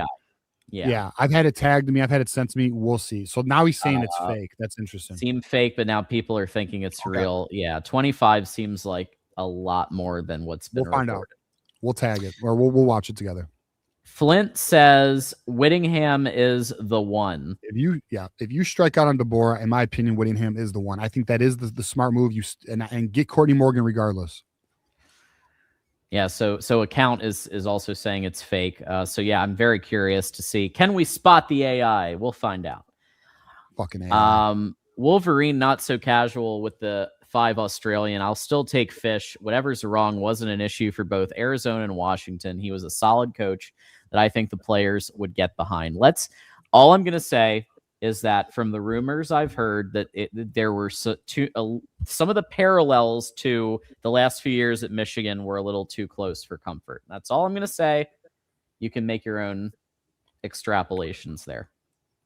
A little too close for just pick one of the events the last few years. 89 Dr. Funk says people need to vote these regents out every election. When October comes around, a reminder should be announced to vote these clowns out for what they're doing. So I think here's what I think. I will never tell anyone how to vote or who to vote for. But I do think it's fair game to announce when these elections are going to take place. The next election, from my understanding, is next year, November 3rd. So just be on the lookout. Do your research. Figure it out. Yeah. I mean, yeah, I don't care whether someone votes Democrat, Republican, whatever, as long as they're a great football coach. That's my thing. Oh, yeah. Well, now you're talking about the coaches. I'm talking about the Regents. But yeah, we agree. Yeah. But that's the ramifications that I'm talking about as far as the Regents and they're getting a little too involved in some of these things. I think what needs to happen is the new president look at what the Jenner and Block law firm is reporting. The Jenner and Block law firm, which is looking into the entire athletic department, and then let's maybe get some competent leadership in there instead of a do nothing. Reactive. How'd the last president? How'd the Regents treat the last president? I liked Santa. I think we both believed in Santa. Athletically speaking, we were for Santa Ono. Obviously, he was very pro athletic. But the Regents issues with ran him out of town. Ran him out of town. Yes. It's a political game, my friends. Minnesota Dave, what is your guys' ceiling and floor for Michigan with a new coach for next year? Who's the coach? Pick coach. I mean, it's impossible. We don't know the portal. We don't know. Yeah, give us Minnesota Dave. You have to keep the hypothetical going. Like pick a head. Like if it's Dbor, I could see 10-2. If it's Biff, I could see 5-7 or 6-6. We don't know. You got it. Yeah, you got to tell us who the coach is. That's a question for end of January. End of January, we got you. And we will be talking about that once we have a coach. Watch us still in the coaching search end of January. Oh my god! Now we're on the NFL cycle. Oh my god! Now we're on the NFL cycle, John. Waiting for trying to get Jesse Minter. Well, if Ward gets canned, then Jesse Minter may become an option again, but he's not going to be an option as long as Ward is still running this thing. I was told by an insider. So Michigander says, I was told by an insider that Michigan offered Greg Schumann. He started under Saban when Nick was first hired at Bama. He left with Kirby in 2015. First I'm hearing that there was an offer. I know that he's been floated by some people. I simply will say I haven't heard it. I don't know. Yeah, I haven't heard it. It's possible. I don't know. Let's see here. Yeah, so Wolverine not so casual with the 10 Australian dollars could do worse than BROHM. Did analysis on all candidates at MGO blog. Michigan coaching candidates, performance versus recruiting talent, full list. He's fine. Big upgrade on Chiron for sure. See, I agree, but also why are we using Chiron? See, I do have an issue respectfully. I'm not talking just about this. I'm talking about the general, like everybody doing it. Like he's better than Chiron. Well, why are we using somebody who clearly should not have been a head coach, who clearly was distracted heavily from doing his job as head coach? Why are we using that as the barometer? I don't like that. I think that's lowering the university. Right. So all right. So again, now, first of all, let me preface, because super chatters, so our boy Wolverine Casual, who is love Wolverine Casual, one of my favorite. That's what we would classify as one of our boys. Yep. But he brings up a point in his super chat that I think, to John's point, boys, we are settling. It's an upgrade from Chiron. My dog is an upgrade from Chiron. Right. My dog isn't going to cry in meetings and throw a fucking fit in front of the coaches. Okay? Should have known when he was crying at we'll get into it. We'll talk about it later. But I mean, it's this is better than Chiron shit. Everything's better than Chiron. Biff's better than Chiron. Biff is better than Chiron. Boys. Okay. Let's just say, let's say we hire fucking Braum, bro. Let's hire Braum. All right, we hired Braum, right? And then we have 2 9-3 seasons back to back, miss the playoffs. What are we doing then, boys?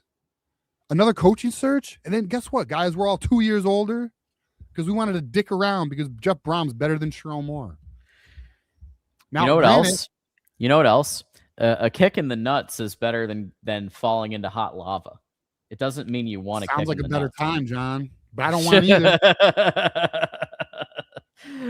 Not thrilled, but not the end of the world, to continue his super chat. I mean, Braum I would not be thrilled with, but would I prefer him over Biff? Because I think Biff is a surrender, so I would prefer him over surrendering the season, yes. And here we go again. Wolverine Casual, Wolverine Casual is a very bright individual, okay? Very. But you're saying, but not the end of the world. Well, neither's getting kicked in the nuts. Fuck that, bro. We're going to put up a fight. We're not just going to sit there and get kicked in the nuts. We're not letting it happen. And now, granted, I know, listen, we're doing a podcast. We have no influence on the outcome of this coaching search, but you better believe we're going to give our opinion on it. 100%. Kevin is back with a 20. Want to ask your guys' opinion on what Jake Butt and Devin Gardner said today about Biff Poe. They think we should sign him short term and look for who we want long term. He thinks the roster stays.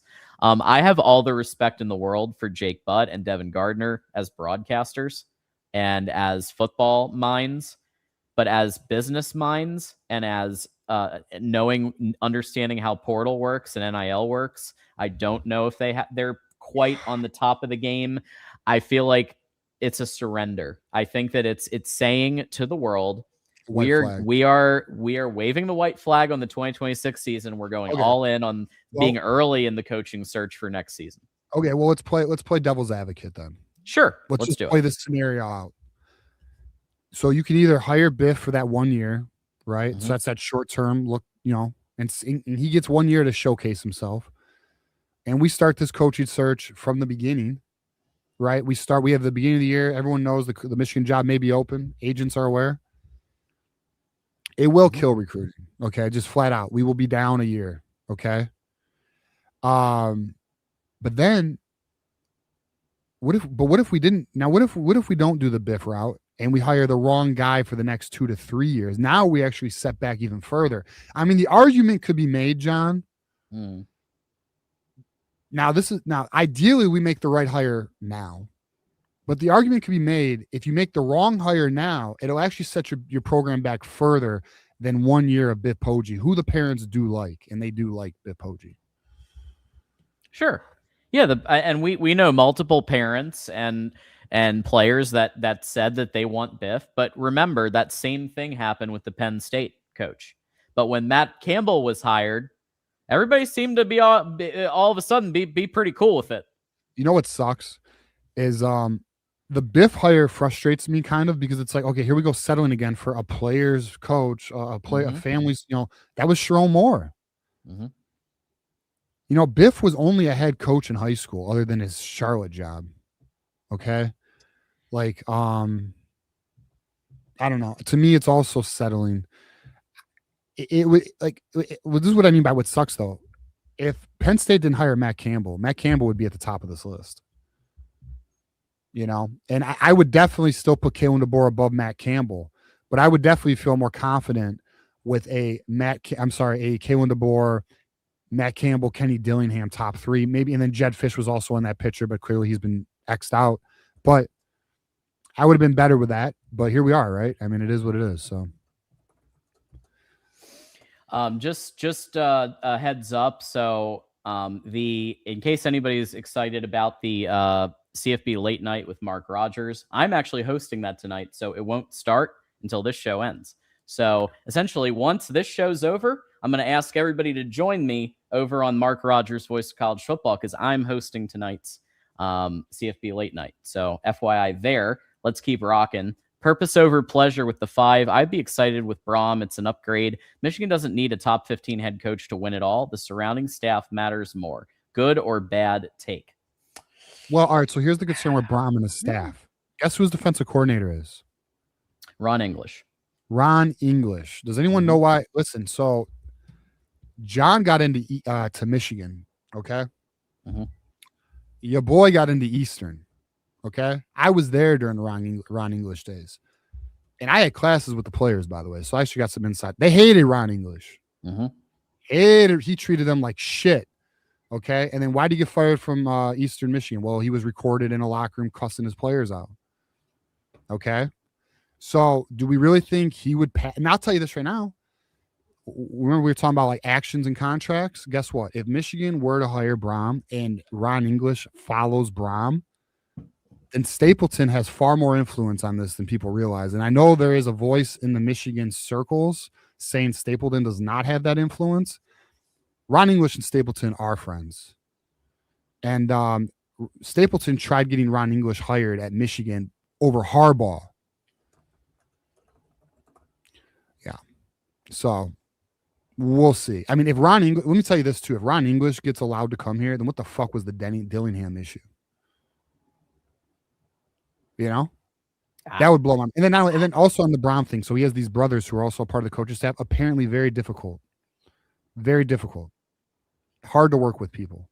That's the word. Yep. We got beats. What's the difference between conceding and losing 4 next year? We are missing the playoffs regardless. All love, though. All love back to you, Beats. I think there is a difference between trying your hardest and bringing in a coach that can overhaul the staff and do their best. And maybe you go 9-3, but you drop 3 that are close calls, tough fought games versus Biff and who the hell knows who he's going to have stick with him. And you're looking at, if you're lucky, 6-6. I'm just being real. It will be a massive floodgate opening up. I mean, apparently there might be 25 people that we literally just heard about this, and it may or may not be accurate reporting, but apparently more than just 3 might be opting out. So already he's having trouble. We'll see. Okay, now imagine January 2nd. Uh-oh. That's going to be a rough scene for us covering Michigan football. We're in speculation now, so I'm not sure. We are. I mean, you're right. I don't know. We are. I mean, listen. All right, I'll say this. Next week, when we talk again, because I'll make the announcement now, there's not going to be a call-in show this week, considering Christmas is on Thursday. Yeah, Christmas, yeah. And I'm probably not doing one Friday. Next week will be our next show. Now, of course, if anything breaking happens, we'll handle it to the best of our ability. If we're still in a coaching search next week, that conversation could get more serious about it, because things are obviously going to be at a point of 1 year. If we don't get Dbor, 1 year of Biff or the wrong hire, which would be 2 to 3 years. So. Yep. Ryan, we love you, man. You are awesome. Just want to say that. Just really helping out the show and helping out the community here with the 20. All right, just being logical. Our in current place, head coach Biff, OC Stenovich, DC Wink, GM Courtney Morgan, RB coach Tony Alford, DL Kasua. That he's a tight end. Yeah, maybe bring in a quarterbacks coach. I do think Biff would bring in a quarterbacks coach. I'll give you that. I don't think Stenovich would come here. No, I don't think he'd leave only for head coach. That's it. For a demotion, which is what it would be from the NFL. Right. I'm surprised we got a Buckeye, of course, except Biff. The players have given it. There are so many Buckeyes coming out of the woodwork saying, we love Biff. Yeah. They're promoting why they really want Biff. I wonder why the Buckeyes want Biff to be our head coach next year. My guy Dylan, who can rub people the wrong way, he's a Buckeye fan. Fucking he's like, how can I help? Let me know. Where do I send the money? Mm-hmm. Yeah. Ryan says, and this is just it looks like the same. Yeah. So continuing on the super chat he just did, but Biff, so Tony and Nice as OC, maybe DC Wink, RB coach Alford, tight ends is Kasula. Oh, damn, Ryan, thank you. Maybe move to okay. DL. So he realized the thing he did Tony and Nice this time. I mean, shit. Tony and Nice would be a tough poll. I mean, would he even leave what he has at Ferris for an offensive? I don't know. I'd have to really look at it. Kasul would be tight end. I think you might be thinking of Esposito for defensive line. Yeah. Maybe. I mean, I would if Biff was here, I would keep Wink, because I don't think Biff's going to do better. I just don't.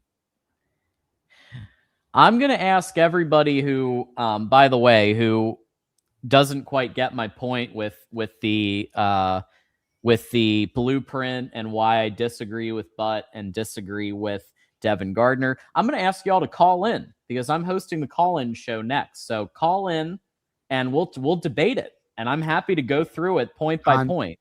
On the national channel, not the Michigan channel. Yes, that's what I said, right? Yeah, I want to make sure they know. In case they're like, Michigan channel call-in show. No. I'll post the link, and it's going to be at the Voice of College Football National main channel, the Mark Rogers channel. Yeah. Captain with the 10. We all need to speak this shit into existence. Get your mindset right. Wolverine Nation. Go blue and go wings. All right. Yeah, go wings. Yeah, There it boy. Wings are now number 2. They're tied for first in the East. Who saw this coming? I don't know. Good for them. Sean says 27-9. Coach Freakoff has you guys up a creek. Oh, you're talking, that's the Buckeye score, right? That's the Michigan-Ohio State final score for this year. Coach Freakoff. Ouch. Congrats. Y'all won one game this decade. I'm happy for you. You get to talk your shit. No. Y'all Michigander, anyone above 18 can run for a Regent seat. Oh, are you going to throw your hat in the ring? Michigander's running. That'd be sick, man. You should. That'd be fun. I should run. Yeah, TJ. Go for it. Let the people vote me in. We'll handle business. I'll be transparent. Let the people. I'm there for the betterment of Michigan. Fuck the politics. Let's go. Hell yeah. Captain. So a lot of gifted memberships tonight. Captain with 10. That means 10 of you just got those who stay will be champions. That means all 10 of you are going to get access to our members only watch party at the end of the year when we cover. So I will be hosting that. And I'll be giving a play-by-play and giving my take on the Citrus Bowl at the Cheez-It Citrus Bowl. It'll be a good time. Bridger Washington with the 5. Thank you. Appreciate that. Oh, snap. Here comes Quinn. Quinn is coming in hot. Quinn, you got to tell me what you want for your emoji. With the 100, driving and listening to the best show on YouTube. Merry Christmas, y'all. Merry Christmas, Quinn. Be careful driving and all that. Like, have a safe drive. Thank you so much for being here, for contributing, for supporting, for listening, for all of the above. And then, yeah, just hit me in the DMs. We have our DMs going back and forth now. So just when you know what, it could be a Benjamin, it could be a Q, whatever the hell you want, man. You get an emoji. I personally feel like it's got to be Benjamin Franklin because he's the king of the hundo. But really appreciate it, Quinn. Merry Christmas. Merry Christmas to everybody, by the way. Thank you, everybody who's being generous. Like, we really appreciate it. It means a lot to us. It just means a lot. So appreciate everybody. If you haven't subscribed to the channel, please subscribe. If you haven't liked the video, please like it. We do appreciate everyone. We're going on this journey with you. We are fans like you are. So let's enjoy the ride. Absolutely. And if you see any trolls, just give them a warning. And if it keeps going, you can give them a 5-minute timeout. So Lee Hart with the 10, just to play devil's advocate, say Biff brings a top tier coordinator and manages as a CEO. I like this. I like the, okay. Retains the talent, goes 10-2 based on the personnel in the building. He stays. He earned it. If he did that. What's Dan Mullen up to these days? UNLV, right? Is he in UNLV? Right. No. You're right. He's the head coach of UNLV. They actually did. You're right. They did pretty good this year. You're right. Yeah, no. Our daddy is back. I don't understand all the BROHM love. Dion turned a 1-win team around, developed a starting NFL quarterback and a Heisman Trophy winner, but everyone knows he's trash. I mean, he's done okay at recruiting. He had that one good year.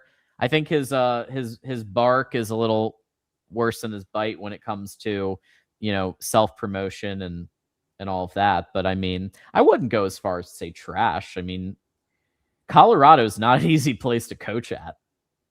It really isn't. Yeah. I think he's elevated it about as much as you can elevate Colorado. Thank you for the 10. Sunny Days with the 20. Get a defensive genius like B. Haynes held OSU to 10 and Oregon to 20. Drop a bag for an elite OC, and we can beat great teams when they are punting back to us for the majority of the game. Who was our last defensive head coach? I mean, Brady Hoke was kind of a defensive head coach, right? Defensive line coach. Yeah, Brady Hoke. Listen, the Haynes thing I do think is intriguing. And that's one of those ones where I could see the developmental on that. I mean, he literally did come from Kurt Signetti.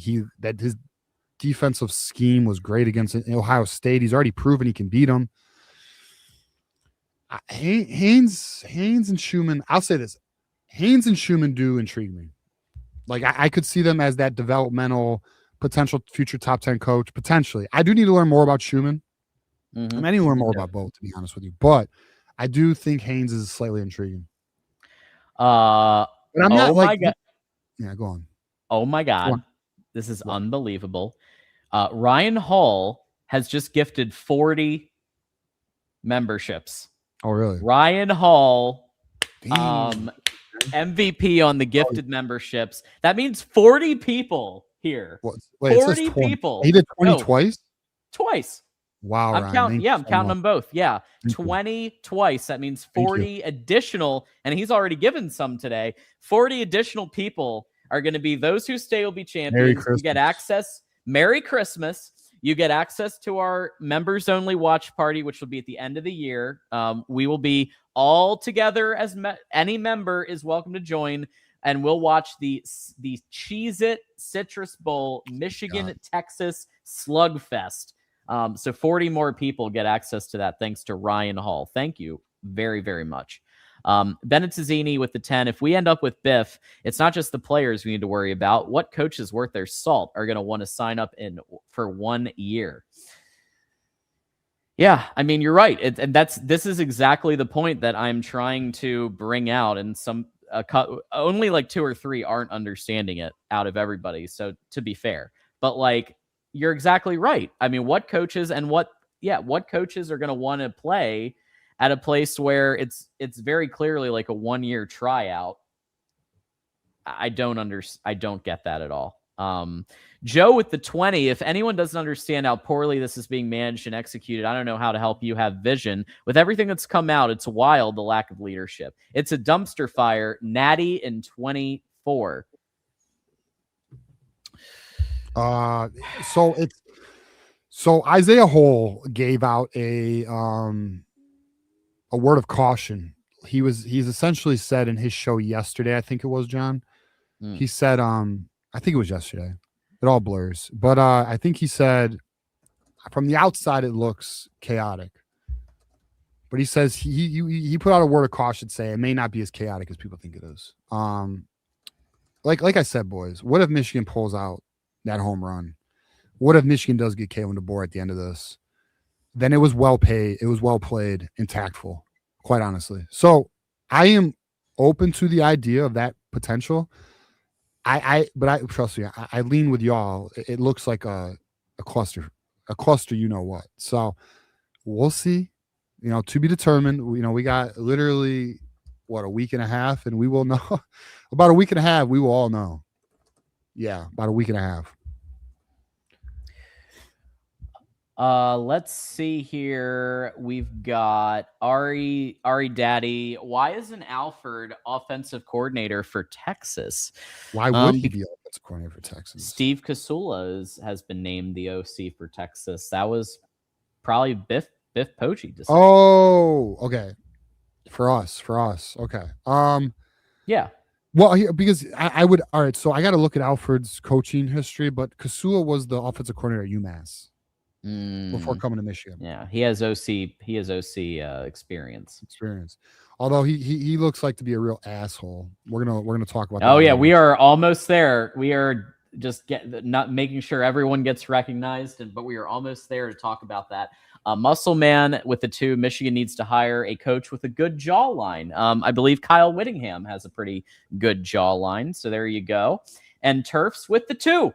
Thank you. Thank you for that, Turfs. And that puts us up to date. And I think we should give the people what they want and talk. We have almost gone 2 hours. 2 hours, and we only have one topic. Super chats. So let's hit this at least.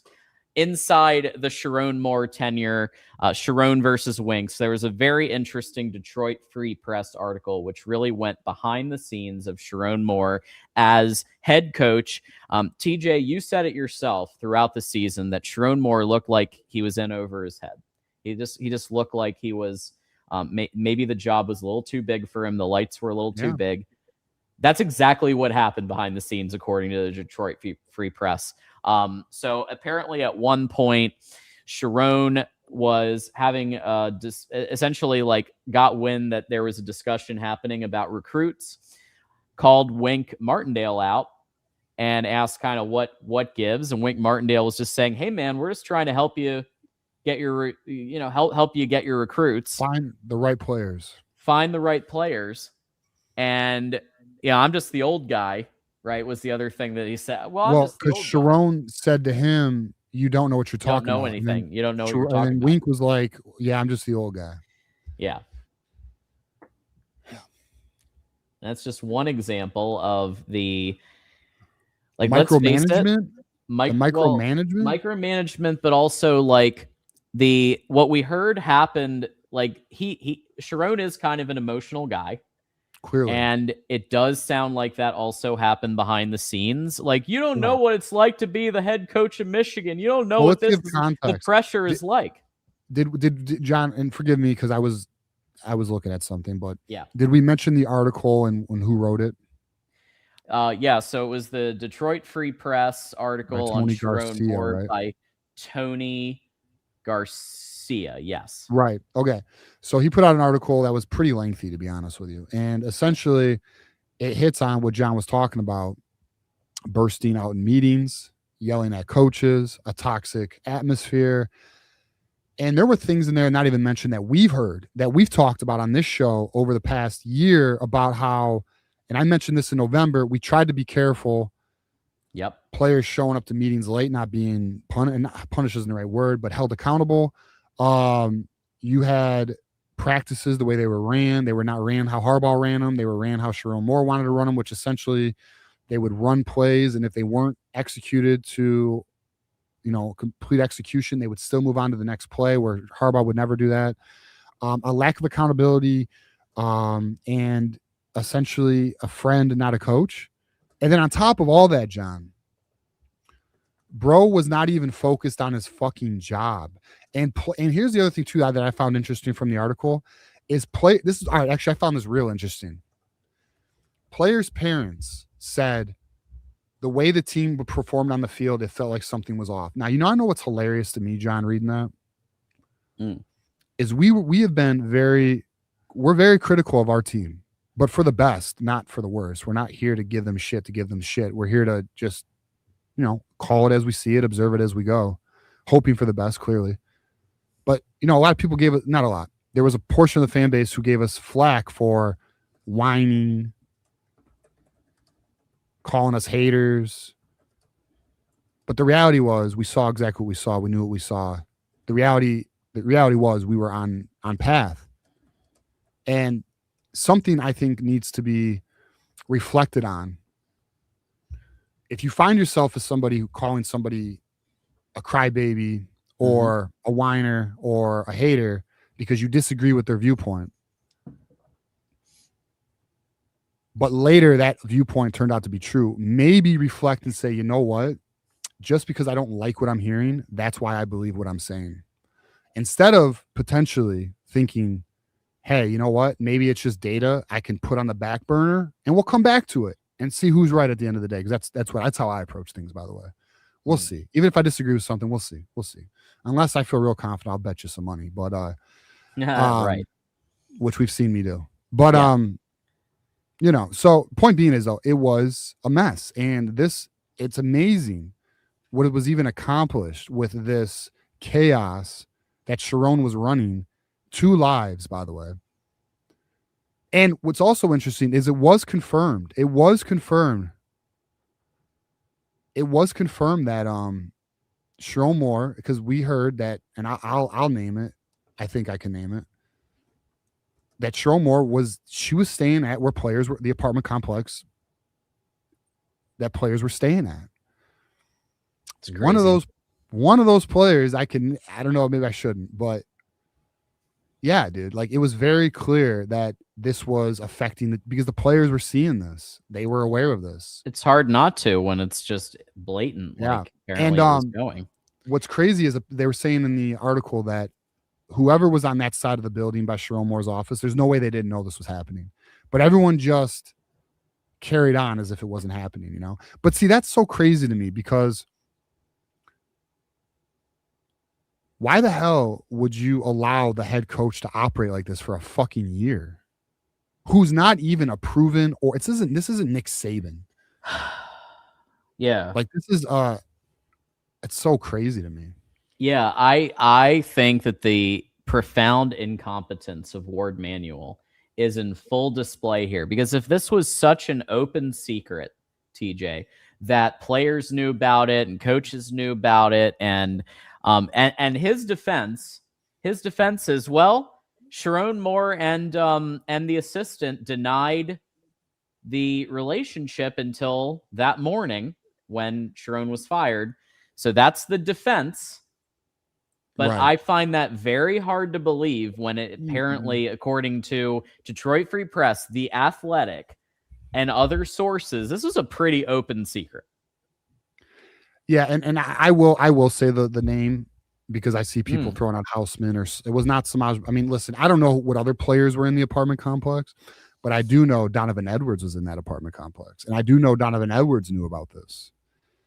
I've known that for a long time. So, or not when I mean by a long time, I mean when we found out about things. So, yeah, it was Edwards.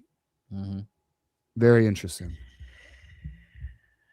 So look, I think that that's a key piece of this, is that Chiron and Wink kind of had it out in terms of, and we've seen that isn't unique to this situation. If you guys remember Hard Knocks, Hugh Jackson was having it out with the OC on the Cleveland Browns season of Hard Knocks.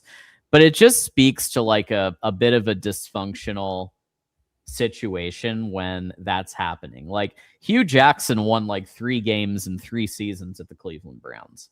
So like when that type of argument was put on Hard Knocks, it's like, oh, this guy's a bit of an egomaniac, but also he doesn't know what he's doing. Kind of seems like the same situation here. Chiron Moore trying to prove himself against Wink Martindale, who he says he's just the old guy. To me, it's tough. And another part of that was the Kasula situation. So Steve Kasula apparently was bullying and berating, allegedly bullying and berating assistant coaches, lower staff members, lower tier staff members, which is insane, because you're not even that fucking good, Kasula. You're not even that fucking good, dog. You're not. How'd your tight ends perform this year? Maybe check your fucking shit, bro. And let me also say, well, how about this? When you is there anything else we wanted to hit on with this, John? I guess here's where we are, though. Toxic culture, guys. I just want to say this. You know how we were watching games and we were like, something's not right, something's off? Yes. Whenever, I'm going to let you all know this right now. Whenever you see that and you're seeing it consistently over games, it's because something is fucking off. It's because something is not right. And we were right. Our instincts were correct. Okay? So just know that. And anyone in the future, anyone who wants to like call people out because you don't like the opinion, I just recommend holding that and allowing things to unfold. Now I'm going to argue with myself. Well, TJ, you should allow things to unfold with Jeff Braum. Shut up. That doesn't count. But no, I'm just saying, like, there are times where all right, emotion should never drive your opinion. Logic should. And I'll leave it there. Yeah.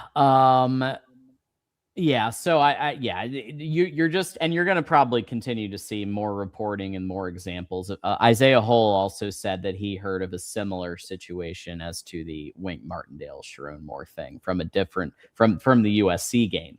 So like we are getting multiple different reports of things, and you'll get more of that as the months go on. This is funny. Joe Mob with the 5. Please hire my son Tommy as head coach. He's a good boy.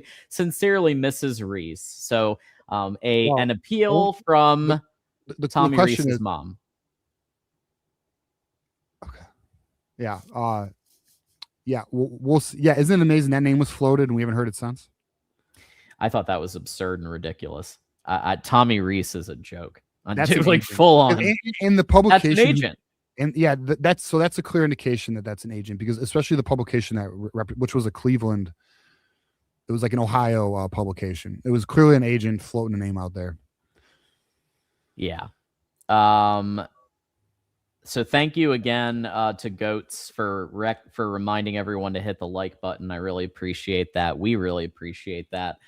Everyone just take 2 seconds, hit that like button. If you like this content, you like what we're doing, and you want more people to see this, because that's what it will do if you hit the like button. So Dr. Fakin, that means Biff knew and did nothing.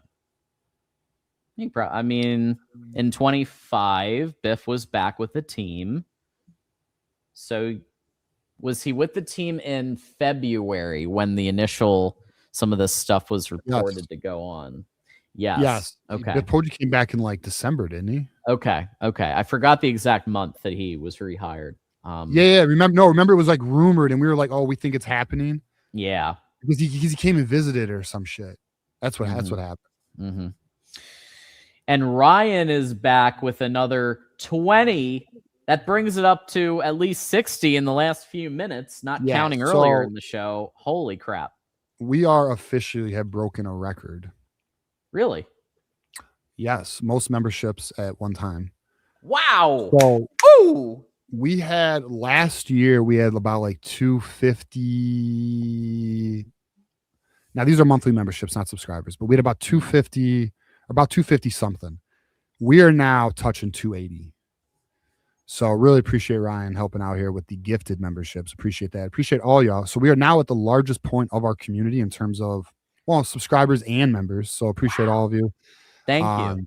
Yeah, man. Very excited. Hell of a way to go into Christmas and the New Year. So we really appreciate it. Thank you guys. And it's potentially possible we unlock the new emoji. We'll see. Oh yeah, we'll have to check that out. Yeah, Quinn needs to let me know what he wants, and then we'll see. We'll take a poll on whatever other new emoji people want. Oh, what the hell? What? Hold on. Okay. Oh yeah, we did. We got another one unlocked. Wow, how about that? That's crazy. And there's a few that we can. I mean, there's a few older ones that we. Yeah, it's time to. Yeah, it's definitely time. Chiron's got to go. Yeah, Chiron's got to go, and so let's hear what you guys want. We'll do a poll. What do you guys want as if you're a member? We'll do a membership poll. Yeah, but what do you want as a better be good new emoji? I can veto. I will veto if it's not. Of course. But I'm just saying, like, I'd love to just get a suggestion box and be like, hey, that's fair. Yeah, get some suggestions. Okay, one more quick topic because we're over 2 hours, but it's our Christmas show basically. So, deck the halls. We do have, of course, the Citrus Bowl preparations going right now. We are getting them. They are dialed in. We don't know exactly how many opt-outs there are going to be. We had 3 reported coming into. And there's Jordan Marshall right there, I believe. There's number 23 is practicing right now. That's pretty cool to watch.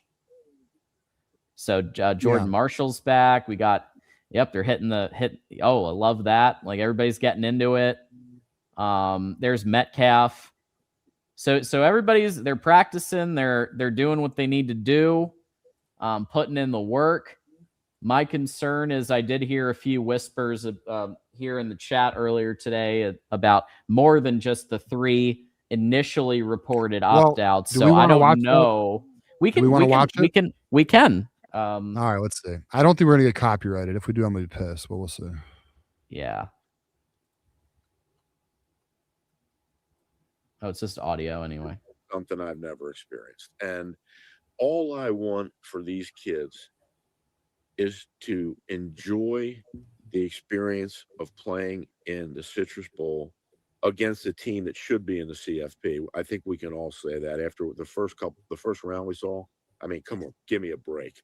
And to just enjoy it. And I will tell you this, we have not talked about, obviously we talk all the time about Texas and personnel and what they do and how, all that for them. But we're being very careful about putting any goals around this thing that could wind up being a further disappointment to the kids we have, and that could be viewed as wrong, but I just feel, having my hands on the pulse, that right now what they need is to enjoy the game of football again. And we will play hard. We're coming. We will play hard. I don't know how many will come with, quite frankly, and I don't know how well we'll play, but we'll play hard, and I want them to be able to say what their lives. We played really hard against a great opponent, and this sounds like AI to me. And okay. when I don't know how well we'll play. Doesn't sound like something right. you would say. I'll say this though.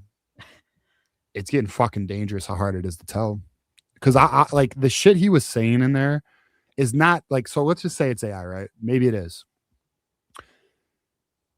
Some of the shit that was said in there is exactly how Biff would fucking talk, though.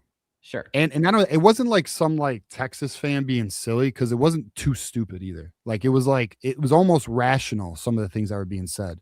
And Biff is, I would say, centered in how he approaches things in his delivery. So we'll see. I mean, I'll just say this. I've listened to AI, and there's a lot of, like, especially in the beginning stages, a lot of AI you could catch like pretty quick and easy. That was a harder catch for me. I'll just say that. Now, there were moments, especially like the, I don't know, we'll see if we win or any of that shit. Like, yeah, that seemed a little crazy. I'm not gonna lie. But I'm gonna let y'all know this right now. Us humans, okay? This AI shit's about to get crazy. I'm like, the next few years, it's gonna get real hard to tell the difference, man. And I'm gonna tell you this too. I'm already seeing on Instagram people falling for these AI girls, and I'm like, fuck. Like, it's like, not to scare nobody. I'm just letting y'all know, like, this AI stuff's, it's gonna get real quick. Yeah. Yeah, Biff yesterday, and we were going to talk about a little bit of this, is that Biff talked about that there were 3 opt-outs, and that those were, he didn't expect any more opt-outs than that. And so I mean, going from that yesterday to then a lot more to I don't understand that. And I also, like, Biff is trying to get this job. Like, Biff is trying to be the head coach of Michigan in 2026. So saying, I don't know how we're going to play, I don't know what we're going to do, like, that doesn't sound like somebody who's interviewing to be the head, or trying to show that he could be the head coach of the University of Michigan. I call shenanigans, but who knows? Yeah, I'll say this. I'm on a board right now looking at the responses to this video. They are also unsure. Some people are like, oh, it's fake. And there's some people are buying. I don't know. I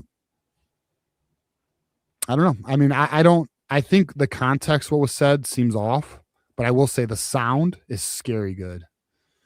Yeah. It's like, it's because what AI used to sound like, AI used to be very easily identifiable. It's getting harder, and it's kind of fucking pissing me off. Yeah, and also he did say not come back, and not so the words were not come back versus opt out. So meaning, like, if this even was real, like it's not saying there's going to be 25 opt outs in the game. It would be saying 20. So yeah, we need to get corroboration on it. And we will in the next 24 hours. We'll know if this is legit or not. If it is legit, he might have just talked himself out of the head coaching. Yeah, it's funny reading the responses because people are really unsure, and that's DMP. I'm more or less like, oh shit, this is scary DMP because of AI. But yeah, DMP's good, dude. Yeah, we'll see. I don't know. To be determined on that. I mean, I'll say this: the context sounds fake. The sound is creepy realistic. I agree.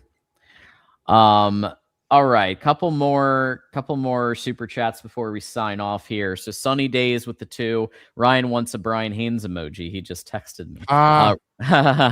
Yeah, Ryan made a comment that he's good. And I'm like, are you sure, man? Like, you're welcome to have one, but Santa Claus. Yeah, maybe Santa Claus. Yeah, Michigan Night Watch with the 5. Santa. Biff said only those 3. Asked any more, he said they wouldn't have went through the last 10 days of hard practices if they were opting out. Okay. So that's okay. That's what Biff said yesterday. It seems off, but it's scary close. In addition to the 70, 80 plus gifted memberships tonight and super chat, Ryan has been a member here for 13 months. So thank you so much for all of that and appreciate you. Captain says, I might be in a straitjacket before New Year's. Tomorrow's new spice will be Drinkwitz. Well, then guess who's coming back? Chip Lindsay. Good old Chip. Wouldn't that be funny if Drinkwitz came in and he brought Lindsay? That'd be so fun. That would be funny. Yeah, it would. I really did want to see Chip Lindsay's offense in a couple days. Like, all season, Chiron's been telling him like what formations. He's been telling him what personnel groups. Chip was limited in what he could actually play call. Right. I would have loved to see him just let loose. I would have loved it.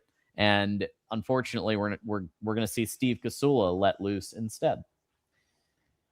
Yo Mob, if everyone stays, I would love to see a gimmick wishbone play with Justice, Jordan, and Savion. That'd be fun. I'd like that. That'd be awesome. I love the wishbone. Goop, if our situation happened when PSU fired Franklin, would we have went after James or Campbell? Fire Ward. Matt Campbell apparently wanted the Michigan job. I don't think we go after James Franklin, but yeah, I think we do go after Matt Campbell. And I'll be honest with you, I think that'd be your safety net. I think you'd get Matt Campbell if you couldn't get Dbor. Yep. Yeah.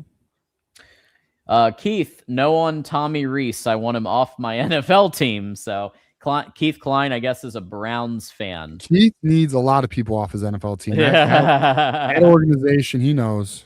Oof. I've been there, man. Night Watch says, love the show. Can't wait for the fireworks soon. Let's hope you're right, man, because I actually just had somebody else on Twitter just tell me, keep the faith. I'm hearing good things. We'll see. I hope so. Listen, I have faith. The only concern I have, I mean, we all know how this administration operates. I guess that's my biggest concern. Absolutely. Yeah, it's a very questionable administration, right? Look, I mean, it's very possible Michigan home runs this shit and we are partying on New Year's Day with some breaking news or January 2nd. We're celebrating. I don't know, but we'll see. We're in waiting mode right now. Sonny with the joke here. If you watch Biff closely in that video, his stomach is talking and his lips aren't moving. Clearly AI. Very funny. Yeah. Sunny days. So that, folks, that does it for tonight. I do want to remind everybody that coming up in literally minutes, I'm going to grab some. So Courtney, my fiance, baked some Christmas cookies. So I'm going to hit up a couple of those, and then I'm going to host our CFB late night show on the main channel, Voice of College Football Network main channel, and it's a call-in show. So y'all can call in. Talk about whatever you want. Talk about the head coaching search, whatever. And we'll do that coming up next. So we can talk about the Boca Raton Bowl if you want to, and Jeff Braum in Louisville. We can talk about the head coaching search, and you guys can call in. How about that? So come up. That'll be coming up next on the main channel next Tuesday at 8 p.m. Eastern. Michigan Live. So we do have our Michigan Wolverines live, which is literally the day before the Citrus Bowl, and Matt Miller has agreed to join us for that preview. So Matt Miller, who hosts the Texas show, The Voice of College Football. So that's our next content. The call-in show would have been on Christmas Day, so taking a break on that one this week. The call-in show is on break, but like, look, if there's reason for a show like there was Friday night, or if there's just a reason for one, we would do one. But yeah, right now our next scheduled show is next Tuesday. Yeah, and then we have on Wednesday we have Postgame, which that'll be fun, I'm sure. And then we'll go from there, boys. But yeah, we'll be back. And if anything breaks, we'll be here. We'll get on here as quick as we can. Well, there is some more super chats, John. Heck yeah. Do you mind hitting? I'm just doing a chat real quick. I got you. I'll get it. All right, so we got a $5 super chat from Outdoor Montana. Hell yeah, bro. I want to go to Montana. Elijah Dotson was on live last night saying they don't mess with Chip anymore. Must have ended bad. Also said he was staying. Okay, so this is actually really interesting to me because I have seen clips of Elijah Dotson. He does go on live. I don't like, I'm not on Instagram and shit, but I mean I am, but I'm not on it often. He talked about how the culture wasn't that good. When Biff, who was it, John? It was I know we were talking and you're like, oh well, the culture seems good, or like we felt like things were still good even after Chiron. But Elijah Dotson was pretty transparent saying it's not. Like the players are taking it hard, etc. That said, the fact that they're like, oh, we don't mess with Chip anymore. I mean, I think that's a natural reaction for an offensive coordinator who leaves you. But yeah, appreciate it. Enjoy Montana, my friend. If you live out there, congratulations. My getaway plan is to get some land out in either Montana, South Dakota, or Wyoming. But I got to get my money. Sick. All right. Get the fuck away from this crazy shit. Sounds like a plan. I'll do my podcast. I'll still podcast though. Yeah, that sounds good. That'd be a good backdrop. That'd be good. Yeah. What? So almost Christmas, TJ. What you got going on? Any thoughts? Well, are we talking Michigan? Or are we talking life, bro? Either, both. All right. Thoughts? All right. So I got a family party tomorrow in the evening. I'm actually looking forward to it. My aunt does an amazing job. So that should be fun. I will probably have too much to drink like most Christmases these days, but and I definitely need to not smoke wine after a cigar. That's a bad time. Don't do that. But looking forward to that. Should be a good time. Last thoughts for me though on some real shit. First of all, again, appreciate everybody. Okay, it's been a very good month for us. You guys have rocked with us. We've appreciated it, and it does mean a lot. We will keep building on the channel. I promise you. But here's my honest thing. I just want to throw out there. Please appreciate the present, and please appreciate the people who matter. Okay. Now there are people in your life may not matter as others. The ones who matter though, even if they're sometimes difficult, because we know how that can go. Love them, appreciate them, because the truth of the matter is life is going quick, boys. Like I was telling you, my dog, I got this dog. I love this dog. Her name's Aubrey. She's like 12, so I know my time is short, so appreciate even that. So that's where I'm at. So that's my my speech to y'all. Appreciate what matters, enjoy what matters, and enjoy your Christmas and the New Year. Boom. Yeah. With everything going on, and I mean, I've been trying to be as deep into this, like learning everything I can about this coaching search. But, zooming out and looking at the bigger picture, we're going to get a head coach. Everything's going to be all right. And it's really about family, friends. Yeah. Family, friends, enjoying the holidays. Like that comes first. Family, friends, dogs, all of that. Cats, in my case now. And having some peanut butter cookies. I mean, that's what it is. So I'll be going, we're going to be doing presents, got them all under the tree and stockings and stuff for us and the cats. And then, doing that. And then Christmas, going over to, Courtney's, I want to say grandma's house, and enjoying enjoying some food and hors d'oeuvres and all that good stuff. And it's going to be a great time. And I may be on the main channel again later on during the break, but we will definitely be back here on Tuesday for sure. If there's a head coaching announcement, maybe sooner. but definitely next Tuesday. So that's what's happening. Thank you to everybody for rocking with us all year. And and Merry Christmas, Happy Holidays to every single one of y'all. And appreciate you a lot. Yeah, go Blue. Appreciate y'all, and we'll see you on the next show. Go Blue. College football is even more exciting when you've got some action on the line, and the games are even better when you're cashing in. And the Voice of College Football is the place to be to get the greatest value. Start with my picks. 75% against the money line, 58% against the spread, and I've got a 40-plus year track record. 11-0 in the college football playoff for me last year against the money line, 8-3 against the spread. And I'm just the warm-up act. Steve Merrill of Wager Talk is our ace in the hole, show stopper. 7 years with the Voice of College Football, over 30 years in the industry. Steve gives us analysis on all the big games, but you can't miss Steve's weekly under-the-radar pick. 28-12 against the spread the last 3 years. You also get picks from some of our top analysts here at the Voice of College Football, including Corey Bratta, Matt Zemek, and Steve Dace. Check out those numbers. Become a YouTube or Patreon member for just $99 per month. Go to the main channel on YouTube, click join, and then select the betting tier. Do the same thing on Patreon. Make 2025 a winner now.